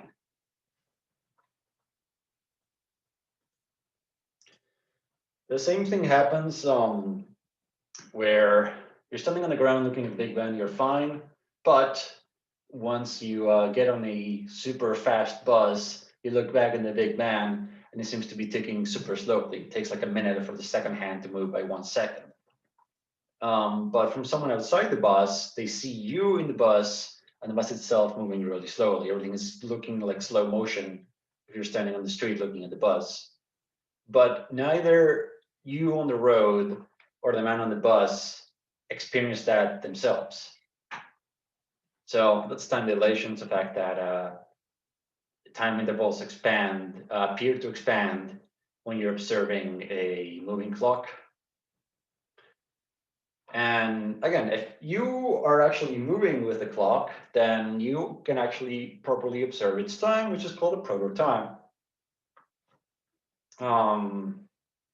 Another way to define that is a time interval between two events as measured by an observer who saw the events occur at the same location. So that's a more general idea than saying you're traveling with a clock, but it's the same idea, right? If you're measuring ticks of a clock and the clock's on your wrist, then the ticking is happening at the same location, which is your wrist. It's not moving away from you. However, to anyone else, if you're moving away from them, then they can't keep proper time on your watch because every single time a second passes, you're farther away from them.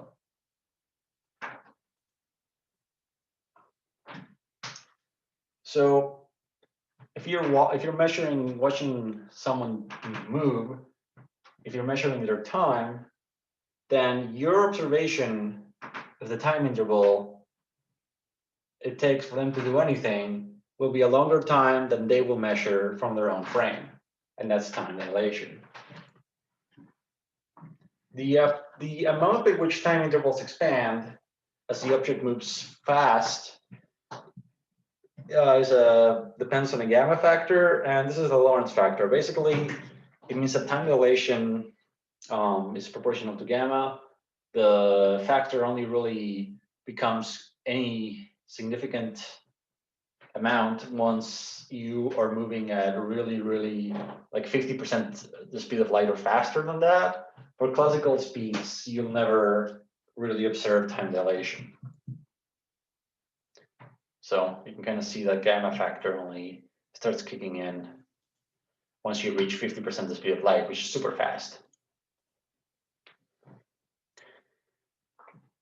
So again, because speeds are relative, you will measure your friend on a spaceship, his heartbeat beating slowly, but from his point of view, you're the one that's moving away from him, you're the one that's moving, so from his point of view, his heartbeat's fine, yours isn't, yours is the one ticking slowly. Time dilation is not experienced, it's observed. Yeah, so example here with Santa Claus. Well, I think you can have the slides practice. Yeah, the twin paradox, which is a paradox. Don't worry too much about that. Length contraction is a similar effect that's observed but not experienced, where moving objects appear compressed in the direction of movement. So from a muon falling in towards the sky, the muon's lifetime to us is dilated. It takes longer for a muon to expire. That's why they can reach the ground. From the muon's point of view, their lifetime is really short, but their distance to the ground is a lot shorter from their point of view. When you're moving really fast, your surroundings contract. And vice versa. When you're watching something move fast, that thing looks contracted to you. So there's a notion of proper length, which is a distance measured by someone at rest with what you're measuring. So you can only measure the proper length of a spaceship if you're in the spaceship moving with it. Otherwise, you're not measuring its length, its proper length, you're measuring some other length. And when the object is moving fast, the observed length from an outside observer is shorter than the proper length. This is called length contraction. So not only do moving clocks run slow, they also look shrunk. Length contracts by a factor of gamma. So the faster something moves, the more contracted it seems. A baseball then appears to flatten as it moves closer and closer to the speed of light. The limit, of course, is gamma is equal to infinity, which occurs when the speed reaches the speed of light, which is physically impossible, but will mean that the baseball becomes infinitesimally flat. But again, time length contraction is experienced, not observed. So if you're a fly on a baseball, if you look a fly right here, then you don't see anything wrong with the baseball, but you do see the baseball field around you to be shrunk.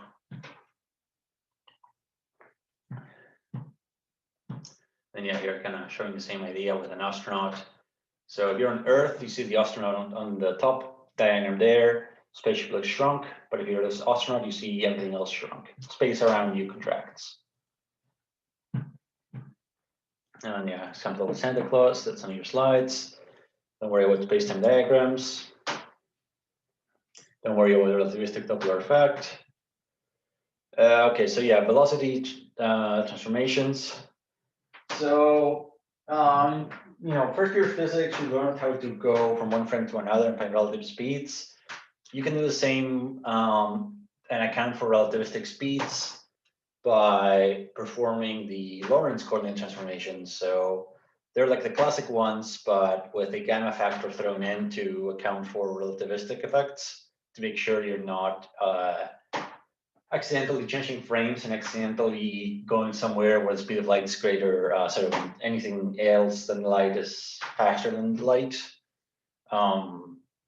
So I'm not too worried about the Lorentz coordinate transformations themselves. What I care more about is the velocity transformations. So basically, velocity transformations are for is the fact that in your frame of reference, you're watching something move at some speed to you.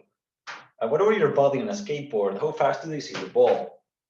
Well, again, we've done this in physics. If you're standing still, the ball's moving at 20 meters per second, your friend's moving at 10 meters per second towards the ball, then from your friend's point of view, the ball is only moving 10 meters per second.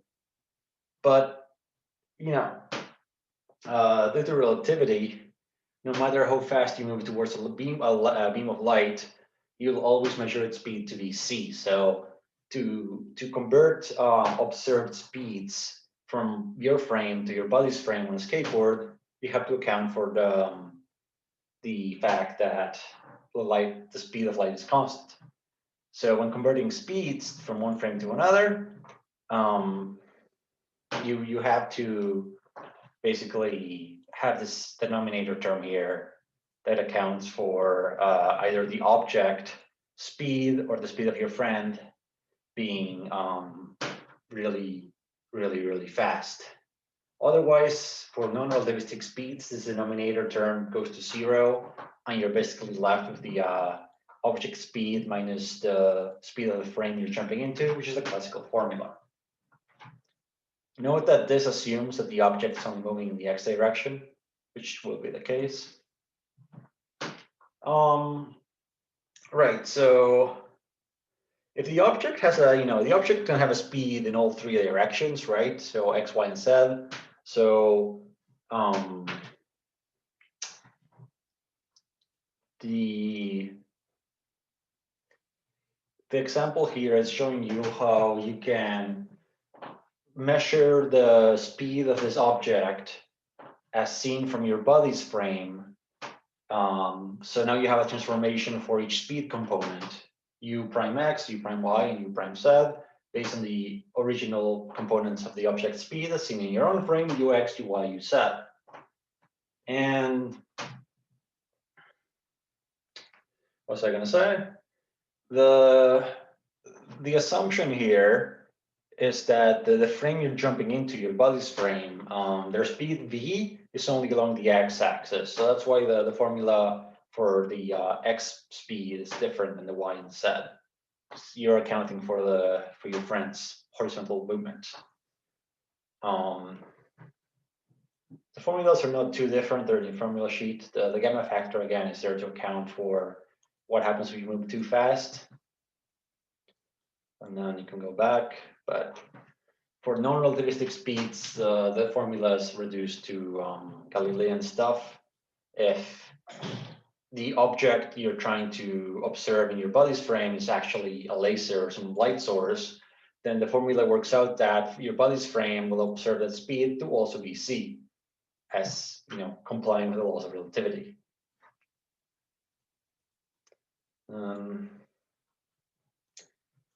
Okay. How are we doing so far? Maybe give me like a thumbs up or like a reaction so I know we're still going strong. If anyone has any questions, speak now or send me an email, I guess, right? You don't have to, still a couple of days left.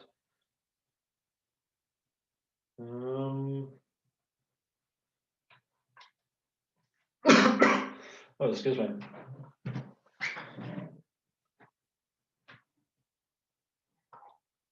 So yeah, this example is good from like the textbook. I think I put up some practice for relativistic speeds, but yeah, you should be able to do an example like this one. Just two spaceships.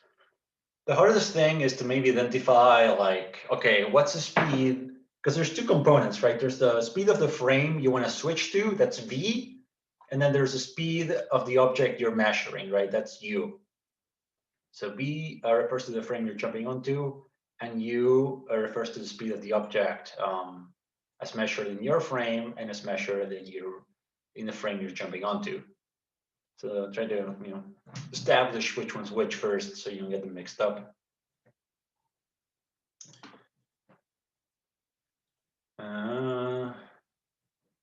Yeah, so relativistic linear momentum. Turns out that nature will try to do everything in its power to stop you from accelerating something to the speed of light. It takes a lot more energy than you'd think to increase the momentum of a particle once you get to speeds that are near speed of light. And basically, the way that you derive relativistic momentum is just the fact that classical conservation momentum isn't enough to account for relativity. So when we consider relativistic particles, colliding with each other, we account for relativity by adding a factor of gamma to the momentum, which doesn't really come into play for small speeds, but it is something that needs to be accounted for. So that means that because so much energy is necessary to increase a particle's speed, overall that means that particles have a lot more momentum than you think when you get to really fast relativistic particles, because the momentum has a gamma factor, right? The classical one doesn't.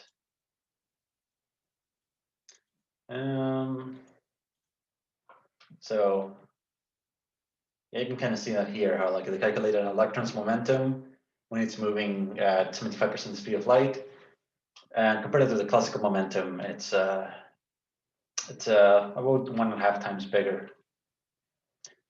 And yeah, you should also know the relativistic kinetic energy, which once you account for relativity, it turns out that kinetic energy doesn't just depend on speed, but it has a constant term that means that even at rest, the object still has energy. This is known as a rest energy, and kinetic energy still reduces to classical one for non-relativistic speeds. And again, it'll be very, very obvious what the relativity equations are.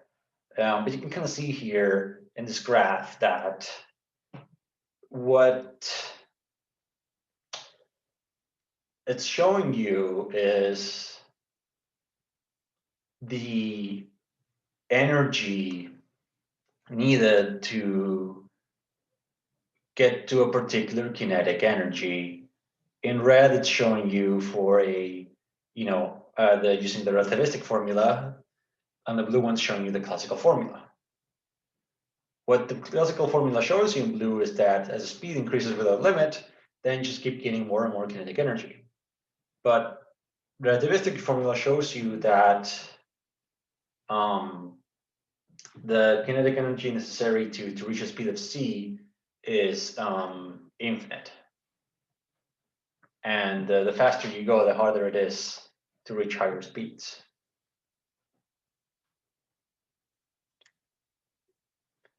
So yeah, if you break down the kinetic energy formula, you get the rest energy, which again is kind of like the ground state energy. It doesn't depend on speed. It just counts for the fact that everything carries energy, even if it's at rest. So you can think of the total energy then as the sum of the kinetic energy and the rest energy, and that just comes down to gamma mc squared. So there's a way to rewrite this formula in terms of momentum. So here it is. This one's cool because if you want to solve the momentum of a particle, you can do that by just isolating P.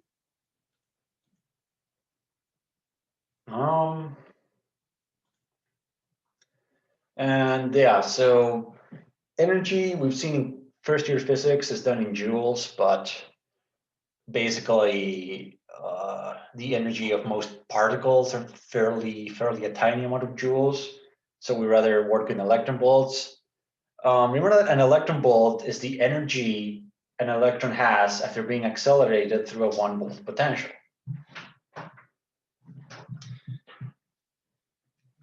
Because what is it? Right, because the energy an electron gets after being accelerated through a potential is the charge of the electron times the potential. So that's right 1.6 times 10 to the negative 19 coulombs times 1 volt, which is the same as 1 joule over coulombs. So that gives you 1.6 times 10 to the negative 19 joules. That's an electron volt. You can also think about the word literally electron volt, right? EV, right? Electron volt, like EV, like E for charge on an electron and V for 1 volt. Anyways, a lot of the times, particle physicists will state the mass of a particle in terms of MeV, because that way it's directly related to the rest energy. And they even have their own system where it's the units of the system they work with basically makes the speed of light equal to 1, so they can just have masses in MeV, just make some stuff faster, but don't worry about that. Just kind of quick quiz here. It's good practice to do the quick quizzes, by the way. It doesn't take long to go through them. It's only like 4 per chapter. The solutions are written on the slides anyways, if you want to double check. But the textbook also has solutions in the back of the textbook. Okay, so with examples here, you should be able to, like within the tutorial, should be able to find rest energies, should be able to find the speed of a particle as well. So the examples in the textbook actually do that, so good practice. Momentum as well, the way you get momentum is by, you can always work with this formula here. It's probably a good example to practice, example 39.9. Anyways, yeah, so it's probably about, there's quite a few questions in relativity. I want to say that there's about, yeah, I feel like 25% of the questions are relativity. There's like probably there's at least one conceptual question in relativity, and like I think 2 or 3 long answer. Yeah, I think like 3 long answer ones in relativity. So again, contraction, dilation, velocity transform, and relativistic energy, momentum, kinetic, mass energy. You should be comfortable with that. And yeah, just gonna go get water. Let's take like a 5-minute break. Get your breath, stretch. We're almost done.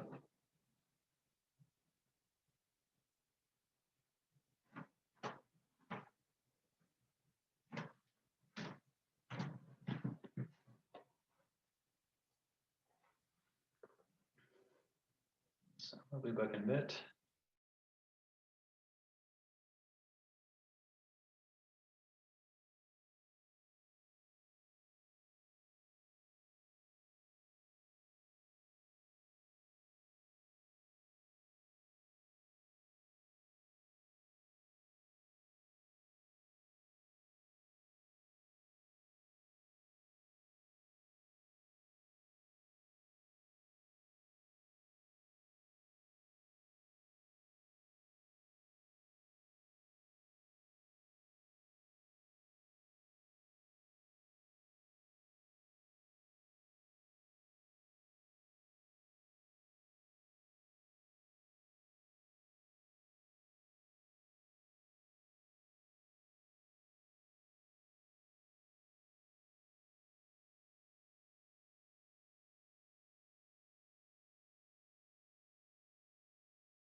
Could you just give me one more minute?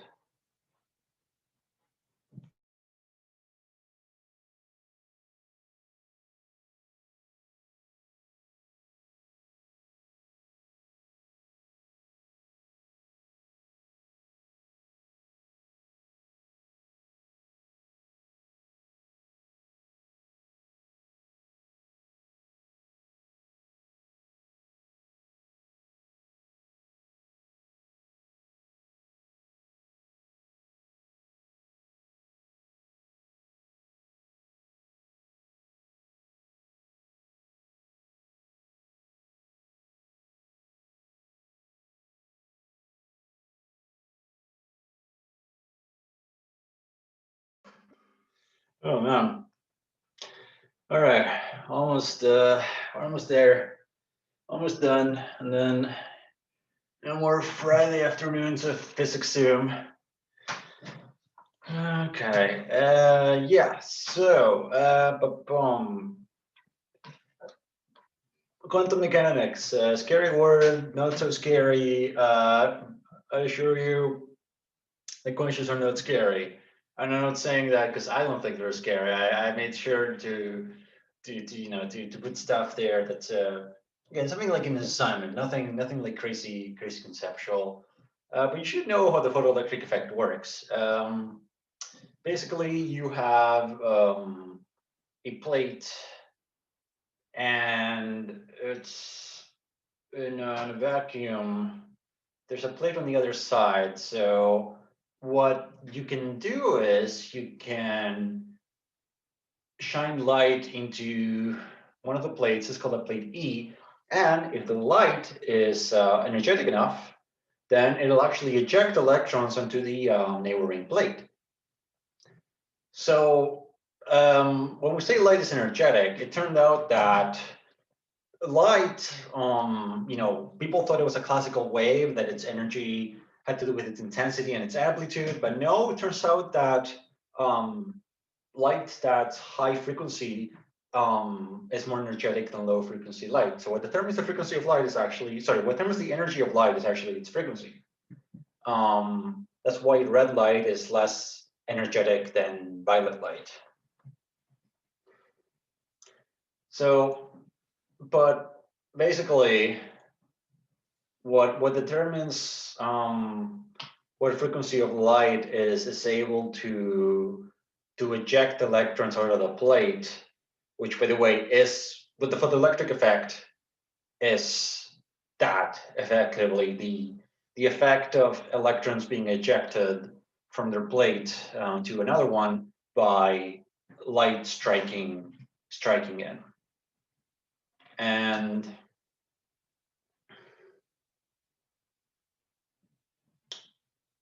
the maximum kinetic energy that an electron gets is would be equal to the energy of will be equal to the potential difference necessary to stop them. So, right, remember that during the photoelectric effect, light reaches a plate and it ejects electrons. These electrons have an energy, which there's many ways to figure out what the energy of those electrons is. But one way to do that is with the stopping potential, where you basically set up a potential barrier that the electrons can't overcome. And what you do is you start like a low barrier, so electrons are still reaching the other plate, but you keep increasing the potential barrier until no electrons reach the other plate. And that's when you know that the potential barrier you just set up is just high enough that no electron has enough kinetic energy to overcome. So the maximum kinetic energy would be the barrier that's just tall enough for no electron to overcome. So E delta V is a this refers to a electric potential energy, right? This is US, because basically what I'm saying is that electrons get ejected out of the plate.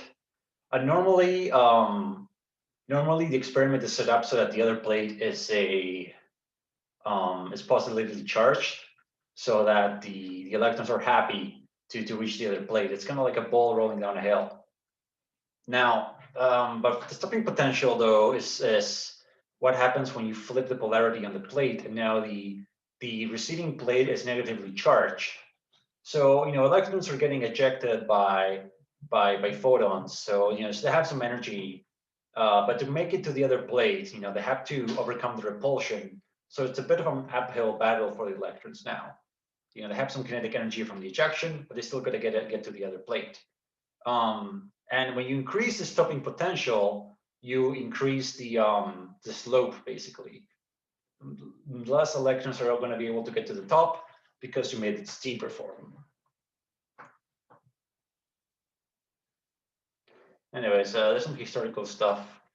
I have to worry about that. But basically, the short of it is that the photoelectric effect was not able to be understood until Einstein came around, because the perspective was that light behaved like a wave, but light as a wave was not able to explain why only certain frequencies could eject electrons and why it was happening instantly.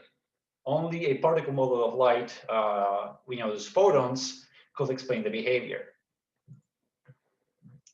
And what's needed to eject electrons is that they need to absorb enough energy from a photon to overcome the work function. In other words, the minimum energy to eject an electron is the work function of the plate they're stuck to. If they get enough energy from a photon, like if the work function is 2 electron volts and a photon has 2 electron volts of energy, then the electron will absorb it and they'll overcome the work function. However, that means that they spent all their energy into getting out of the plate. They don't have any more absorbed energy to move. So the max kinetic energy of an ejected electron, sometimes called photoelectrons, is the energy they get from the photon minus the energy they needed to overcome the binding energy of the plate. So this is from the photon. And this is from plate. In other words, what this formula is saying that the kinetic energy of a photoelectron is equal to all the energy they get from the photon minus how much they have to spend in getting out of the plate itself. So, right, at minimum then, the energy has to be enough to match the work function, though in this case, the K max would just be 0.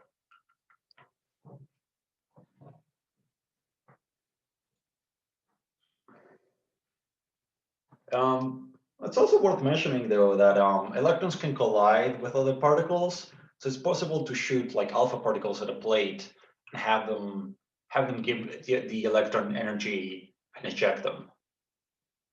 But that was already known, right? Like people knew that, yeah, other particles will eject electrons. They were surprised to find that light could also eject electrons like particles would. It's kind of talking about, yeah, the sort of explanation Einstein came up with. And then given that, yeah, so given, right, that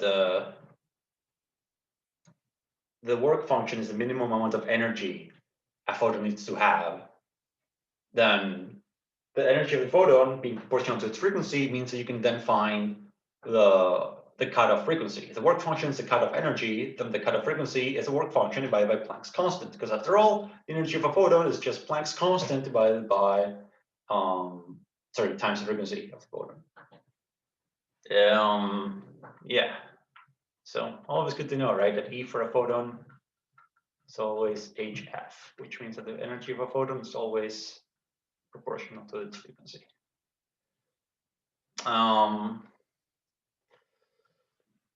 Also, yeah, I have this in the formula sheet. It's useful when doing quantum mechanics questions. Rather than plugging in, H times C into a calculator in SI units, you can just work with this shortcut, which saves you a lot of time. I think, oh yeah, photoelectric tubes, one application. So sodium light, being visible light, has a shorter wavelength and therefore higher frequency than radio waves. So it also has highest energy. Quantum effect, don't worry about that.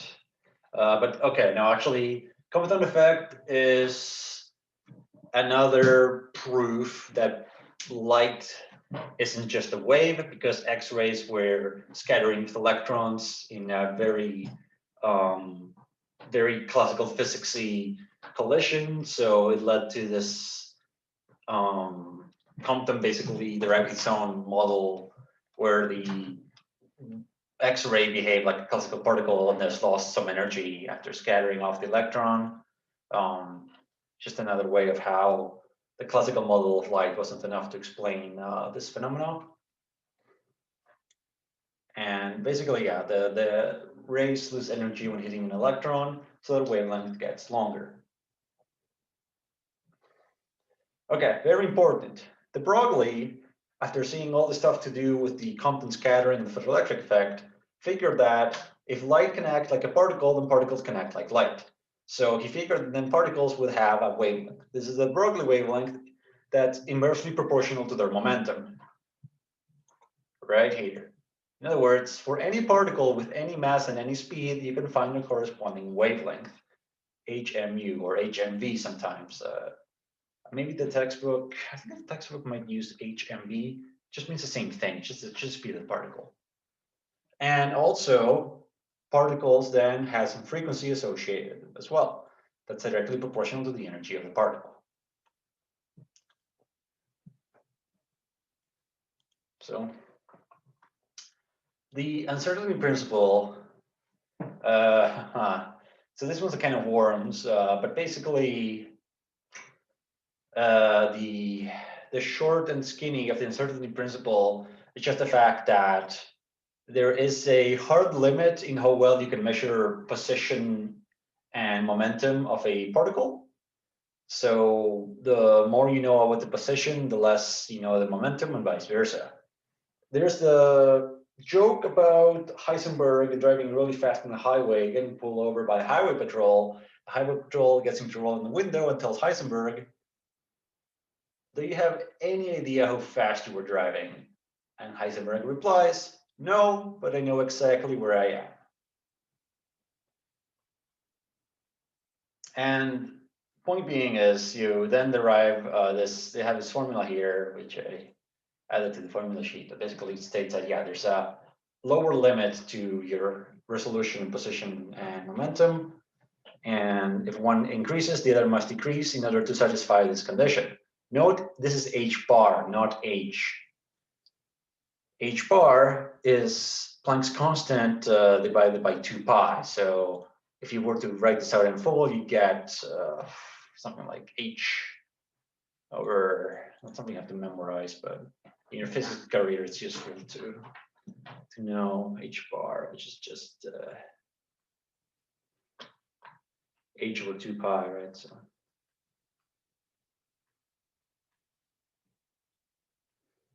wait, why did I write only pi? It actually becomes h over 4 pi. If you're wondering why they go through the hassle of condensing h over 2 pi into h bar, it's because particle physicists see stuff like 2 pi all the time, so I just kind of group it into one constant.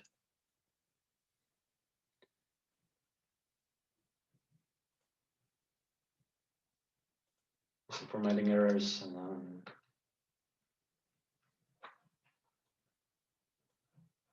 yeah, there's one for energy. Don't worry about that one.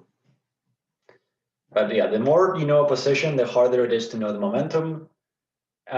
The reason why that is, I'll give you the short and simple, is because the reality of particles is, and matter for that matter, no pun intended, is that they have this properties of both waves and particles. And as a matter of fact, a particle can be perfectly described as a superposition of waves, known as a wave packet.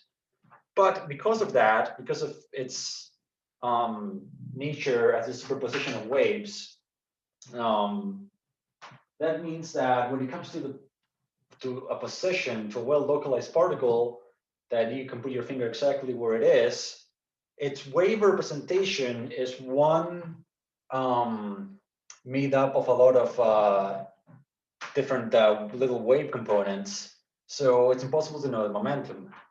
If you know the momentum of a particle really well, that means that its wave function is just a single wave, and that has no sense of position.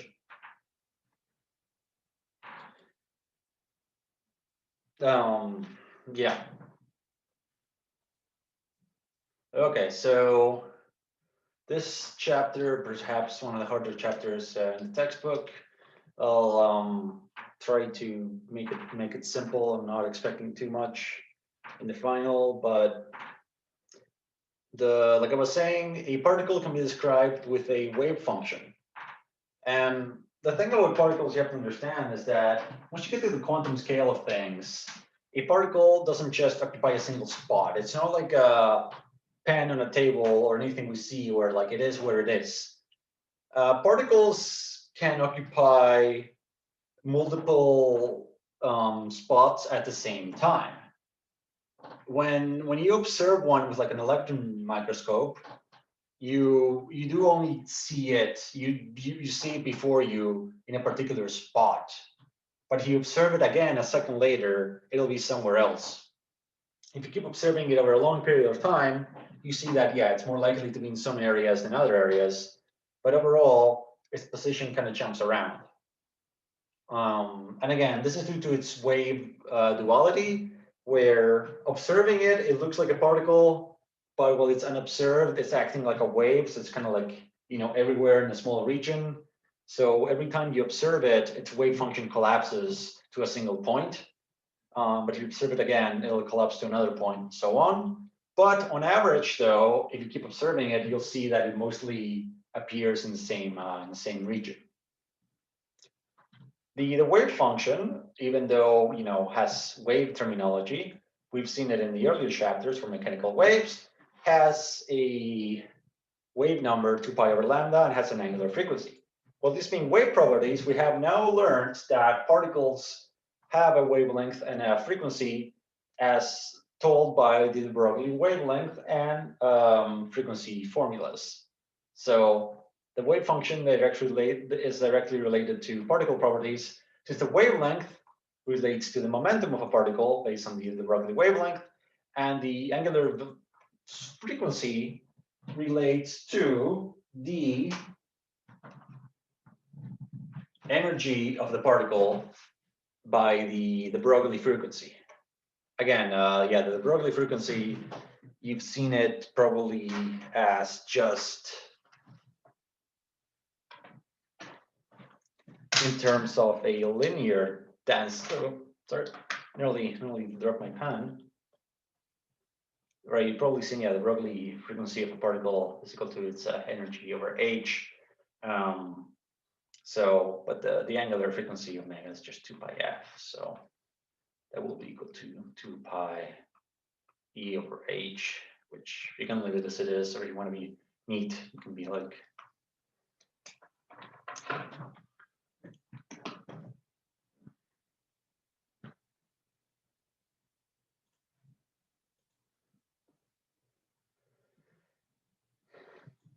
Now, the wave function is kind of, it's strange because it's describing a particle. It's not describing a wave on a string anymore, right? There, in those early chapters, a wave function was physically describing a wave. It was telling you what the wave actually looked like on a string over time, right?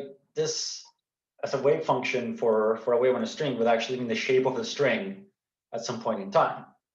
For a quantum particle, though, this is not telling you the shape of the particle. Oddly enough, it's telling you where you can find the particle. And based on the shape, if you look at this wave function, it has the same shape throughout. So this is telling you that you can find the particle anywhere. Anywhere is an equal probability of being found. So this is not a physical shape of a wave or anything. This is just a representation of where the particle can be found. And obviously, different particles have different wave functions. So this represents a wave function that's not localized. So every point is equal amplitude, so the particle can be found anywhere. This wave function has points of bigger amplitude and smaller amplitude, which means that you're more likely to find the particle in these regions of high amplitude than in the tiny ones. So every time you open a box to look at the particle, you're more likely to find it in this region than in this region.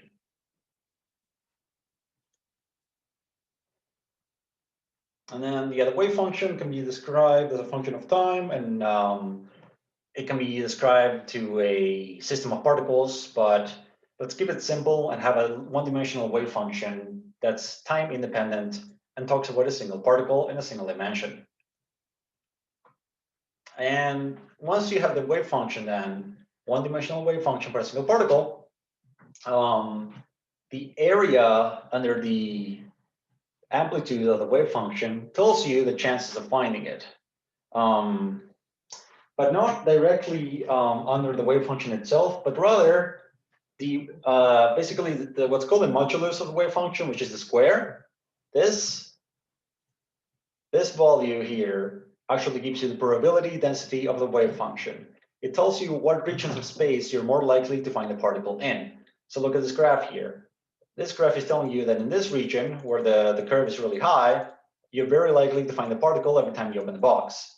But this is telling you that towards the walls of the box, you're less likely to find it when you open the box. So wherever the size square, whatever it's tall, that's where you're more likely to find it. So again, the area under the square of the wave function gives you the chances of finding the particle between like in that region. Normally, this has to be shown as an integral because an integral tells you the area under any curve, and it's more general. It's the most general form of saying give me the area under a curve. But you saw how in the tutorial with it, right? I gave you I'll keep doing that. If you have like a squared wave function here, and it looks like this, so it looks like a triangle, then you can find the area, right? You can find the area by knowing that, well, it's a triangle. So the probability, the total probability, right, has to equal 2 times 3 divided by 2 or whatever. 3. Oh, by the way, note that if you have a wave function, we did this in the tutorial, but if I give you a wave function and it's it looks like this, kind of like a sine function. Note that it's the square of it is the probability density, and probabilities can only be positive, right? So when you take the when you look at the graph of the square of it, that would look like this, right? Everything that was negative now goes onto the positive side. Or if the wave function looks like this, the square of it will look like this. I guess the amplitude will be squared. Now, the entire wave function across all of space tells you where the particle may be found. So if the area under it tells you probability of finding the particle, it means that the particle has to be somewhere. So that means that there's a 100% chance that the particle is somewhere in all of space. That means that the total area under the whole wave function has to be equal to 100%. So that's what's called a normalization condition. The total area under the squared wave function, which is the probability density, is equal to 1. That means that the particle must exist somewhere in space. So we've done those questions, right, where you have, let's say the graph of the wave function is more like, you have psi squared here, it's a graph of psi squared, and it goes up to a squared, and the length of the triangle, it goes up to 3. That means that 3 times a squared divided by 2, which is the area, right? This area has to be equal to 1. So that means that if you do some algebra, you can figure out what the normalization constant has to be. And then you do 2 divided by 3, square that, and there you go. So that's what the normalization constant is for in the wave function. It ensures that the total area under the square gives you 1. You should be able to do this for, common shapes.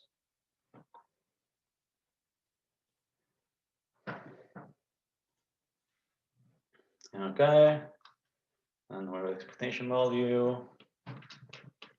Particle in a box. So you should know that in a quantum world, the box acts as an open region with two impossibly high potential barriers at both ends. And what this does is it means that only certain wave functions can exist.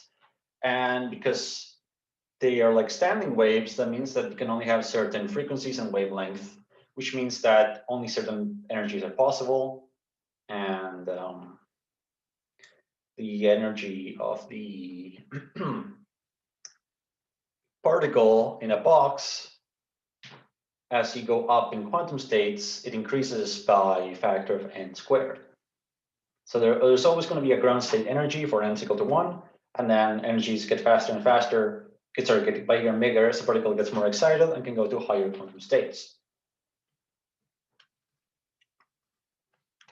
Okay, don't worry about that. Schrödinger formula, just know that it's like conservation of mechanical energy, but for quantum particles. And again, know that the function has to be normalized. That should be enough. Okay, atomic physics. Don't worry about don't worry about the formulas like the Wien's law or the Stefan Boltzmann law. Just know that objects radiate light, and the hotter they get, the higher frequency light they radiate. Know that spectroscopy, is when you observe the distinct photons that are emitted when the gas gets excited. There's two kinds, absorption and emission. Historically, lines were observed for hydrogen, but we can use Bohr's theorem of the atom, which, it worked well for the hydrogen atom, so that's what we focus on. Turns out that for the hydrogen atom, you can actually empirically establish the energies of a hydrogen atom as a multiple of its ground state energy. And it turns out that whenever the hydrogen atom gets more excited, it releases energy, and the energy is equal to the energy difference between the two levels. So whatever your initial, your initial energy level minus the final one you jump to is equal to the energy of the photon that's released. That's when you jump down a level. So you jump down from like the second excited state to the ground state, you release a photon. And that's what's being done when you see gas emitting light. It's getting excited and dropping down to a lower level. The other way around is that light needs to absorb a photon with enough energy to make it to an upper level. Sure. Yeah. So like just to like make that clear, that so like when like an energy, so like when like a electron decreases a level, then it like emits a photon, but when it takes the photon, then it increases it like an energy level. Yeah. It absorbs energy to increase to an upper level, and it releases energy to drop down a level. Okay, thank you. No worries. The way to remember that is, like classical conservation of energy, right? That's still a thing in the quantum world, that, higher energy states require energy to get there. So you need to, right, like, if you want to, bench press 200 pounds, right, you need more energy than to bench press 100. So the electron needs to drink a Gatorade or absorb a photon to go up to higher levels.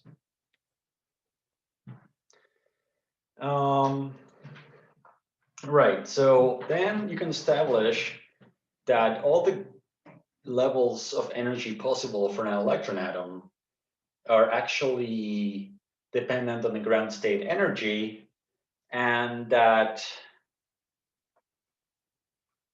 the energies are start off from -13 electron volts and actually increase all the way to 0. Once you reach an energy of 0, the electron is ionized and is free to leave the atom. So this is the one formula you have given to you for in the formula sheet, but you can use it to then establish what the energy of any level hydrogen is, and then that lets you find the energy differences between each level, which also lets you find the energy of photon required to jump up a level and also the energy of a photon released when you jump down to a lower level. So the lowest level of them all has the lowest energy. The second level has the second lowest. The third level has a bit less, and so on. The gaps between levels decreases as you go up towards zero. So the ground state and the first level have a huge gap, but then the distance gets smaller. So you can kind of see that here. Look at the gap between the ground state and the second level. Don't get confused.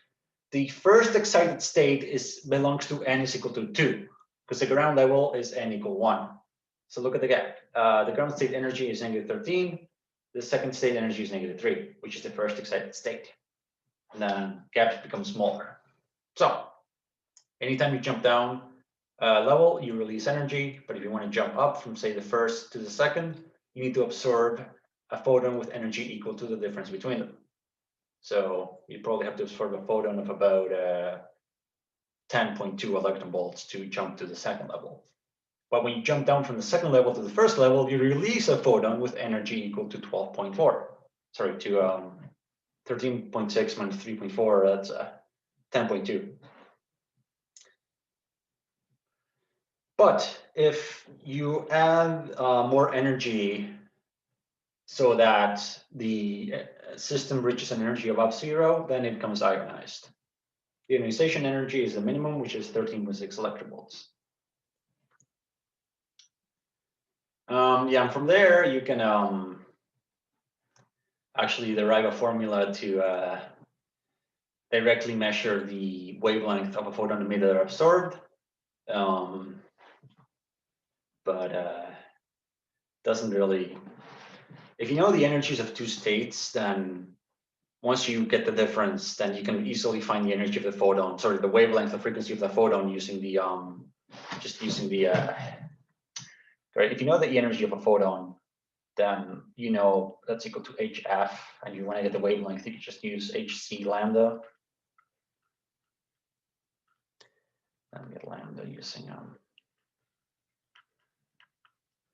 this one's actually nice because it already, again, this is not any formula sheet. This is something you have to derive yourselves. I'd expect you, like, if you have to find lambda, I would expect you to start off with something like this, then write out, C over lambda, and then, simplify, get E on the other side. So there's like HC lambda, sorry, HCE, and then you can do 120/40, whatever, nanometers per E. See. But you probably want to start here and then get to here. If you were to, like, show me this right away, I'd be like, well, where does this formula even come from, right? Has to be kind of like logical progress to your solution, of course. Anyways, so yeah, that Bohr model was able to explain the hydrogen absorption series and emission series. And oh, hey, that's it. Chapter 4. Okay, yeah, nuclear structure. So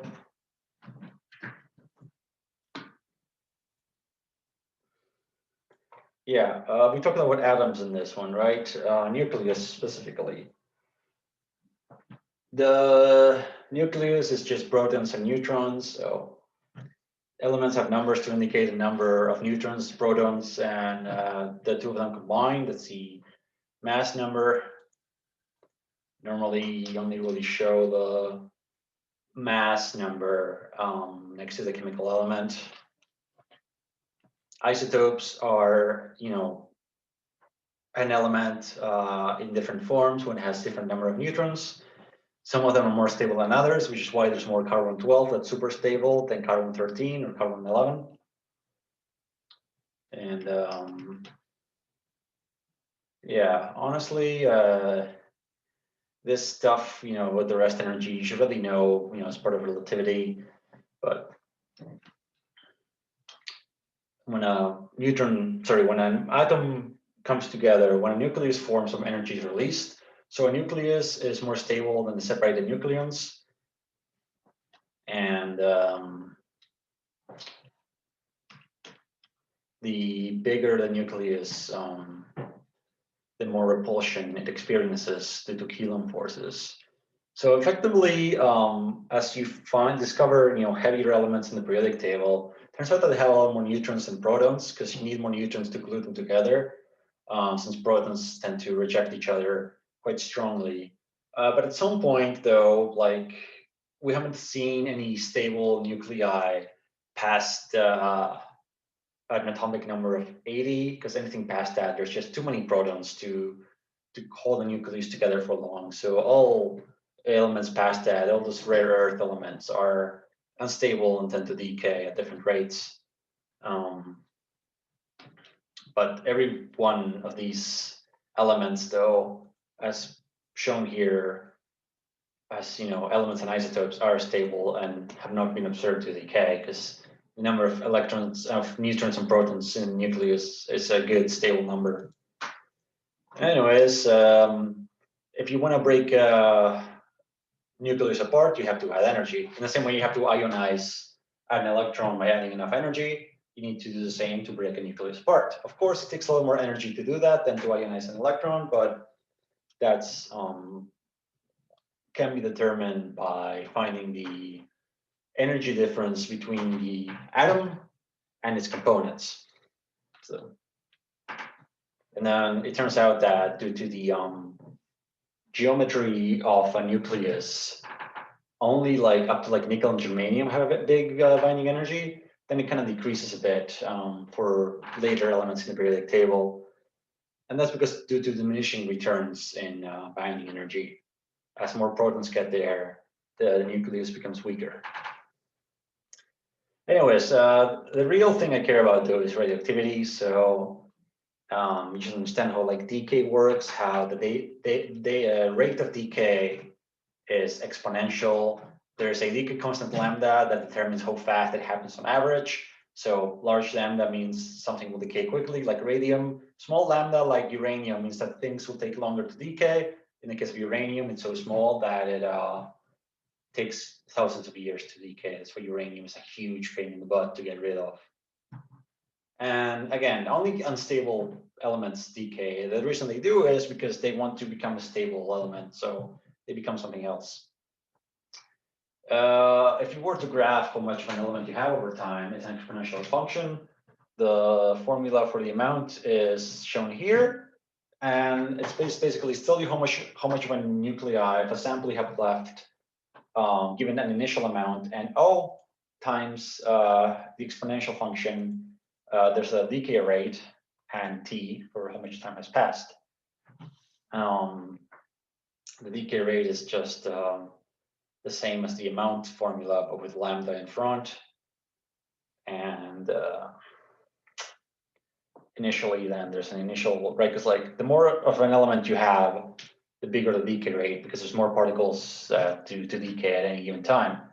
So the decay rate also decreases over time, but initially it's equal to the decay constant times the initial amount of sample you have. I note that the more the particles decay, the longer it takes for the whole thing to decay. So after a half-life has passed, you're left with half the sample. And if there another half-life passes, you're left with a quarter. It's a game of inches. So the decay per second, which is the unit of activity of R, it's just called a becquerel. Don't worry about Curies. So yeah, half-life is how long it takes for the object to decay. So how long does it take for you to have half the sample? Turns out that that's directly inversely proportional to the decay rate. So you should know how to get the half-life. You should know this. But what's I gonna say? The inverse proportion should make sense, right? Because the bigger the decay rate, the shorter the half-life, since things should take a less amount of time for the sample to reduce by half. And like I said, it's a game of inches. Look at this 10-gram sample. After every half-life, it drops to 50%, 25%, and so on. So it takes, there's a huge, you lose a lot of the sample. You lose 5 grams after the first half-life, 2.5 grams after the second, but for each half-life, you lose less and less mass. So it takes longer and longer to go down to nothing. And then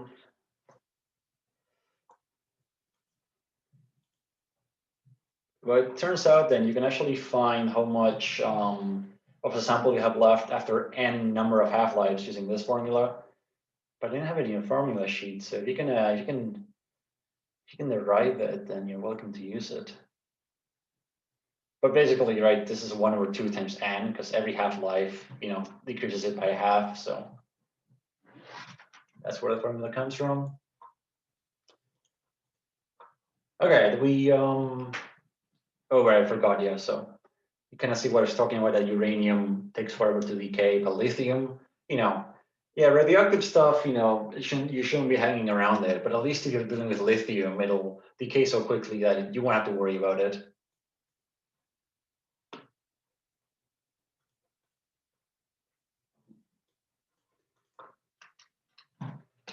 Yeah, if you want to use the half-life equation, you're gonna have to derive it. It takes a second though.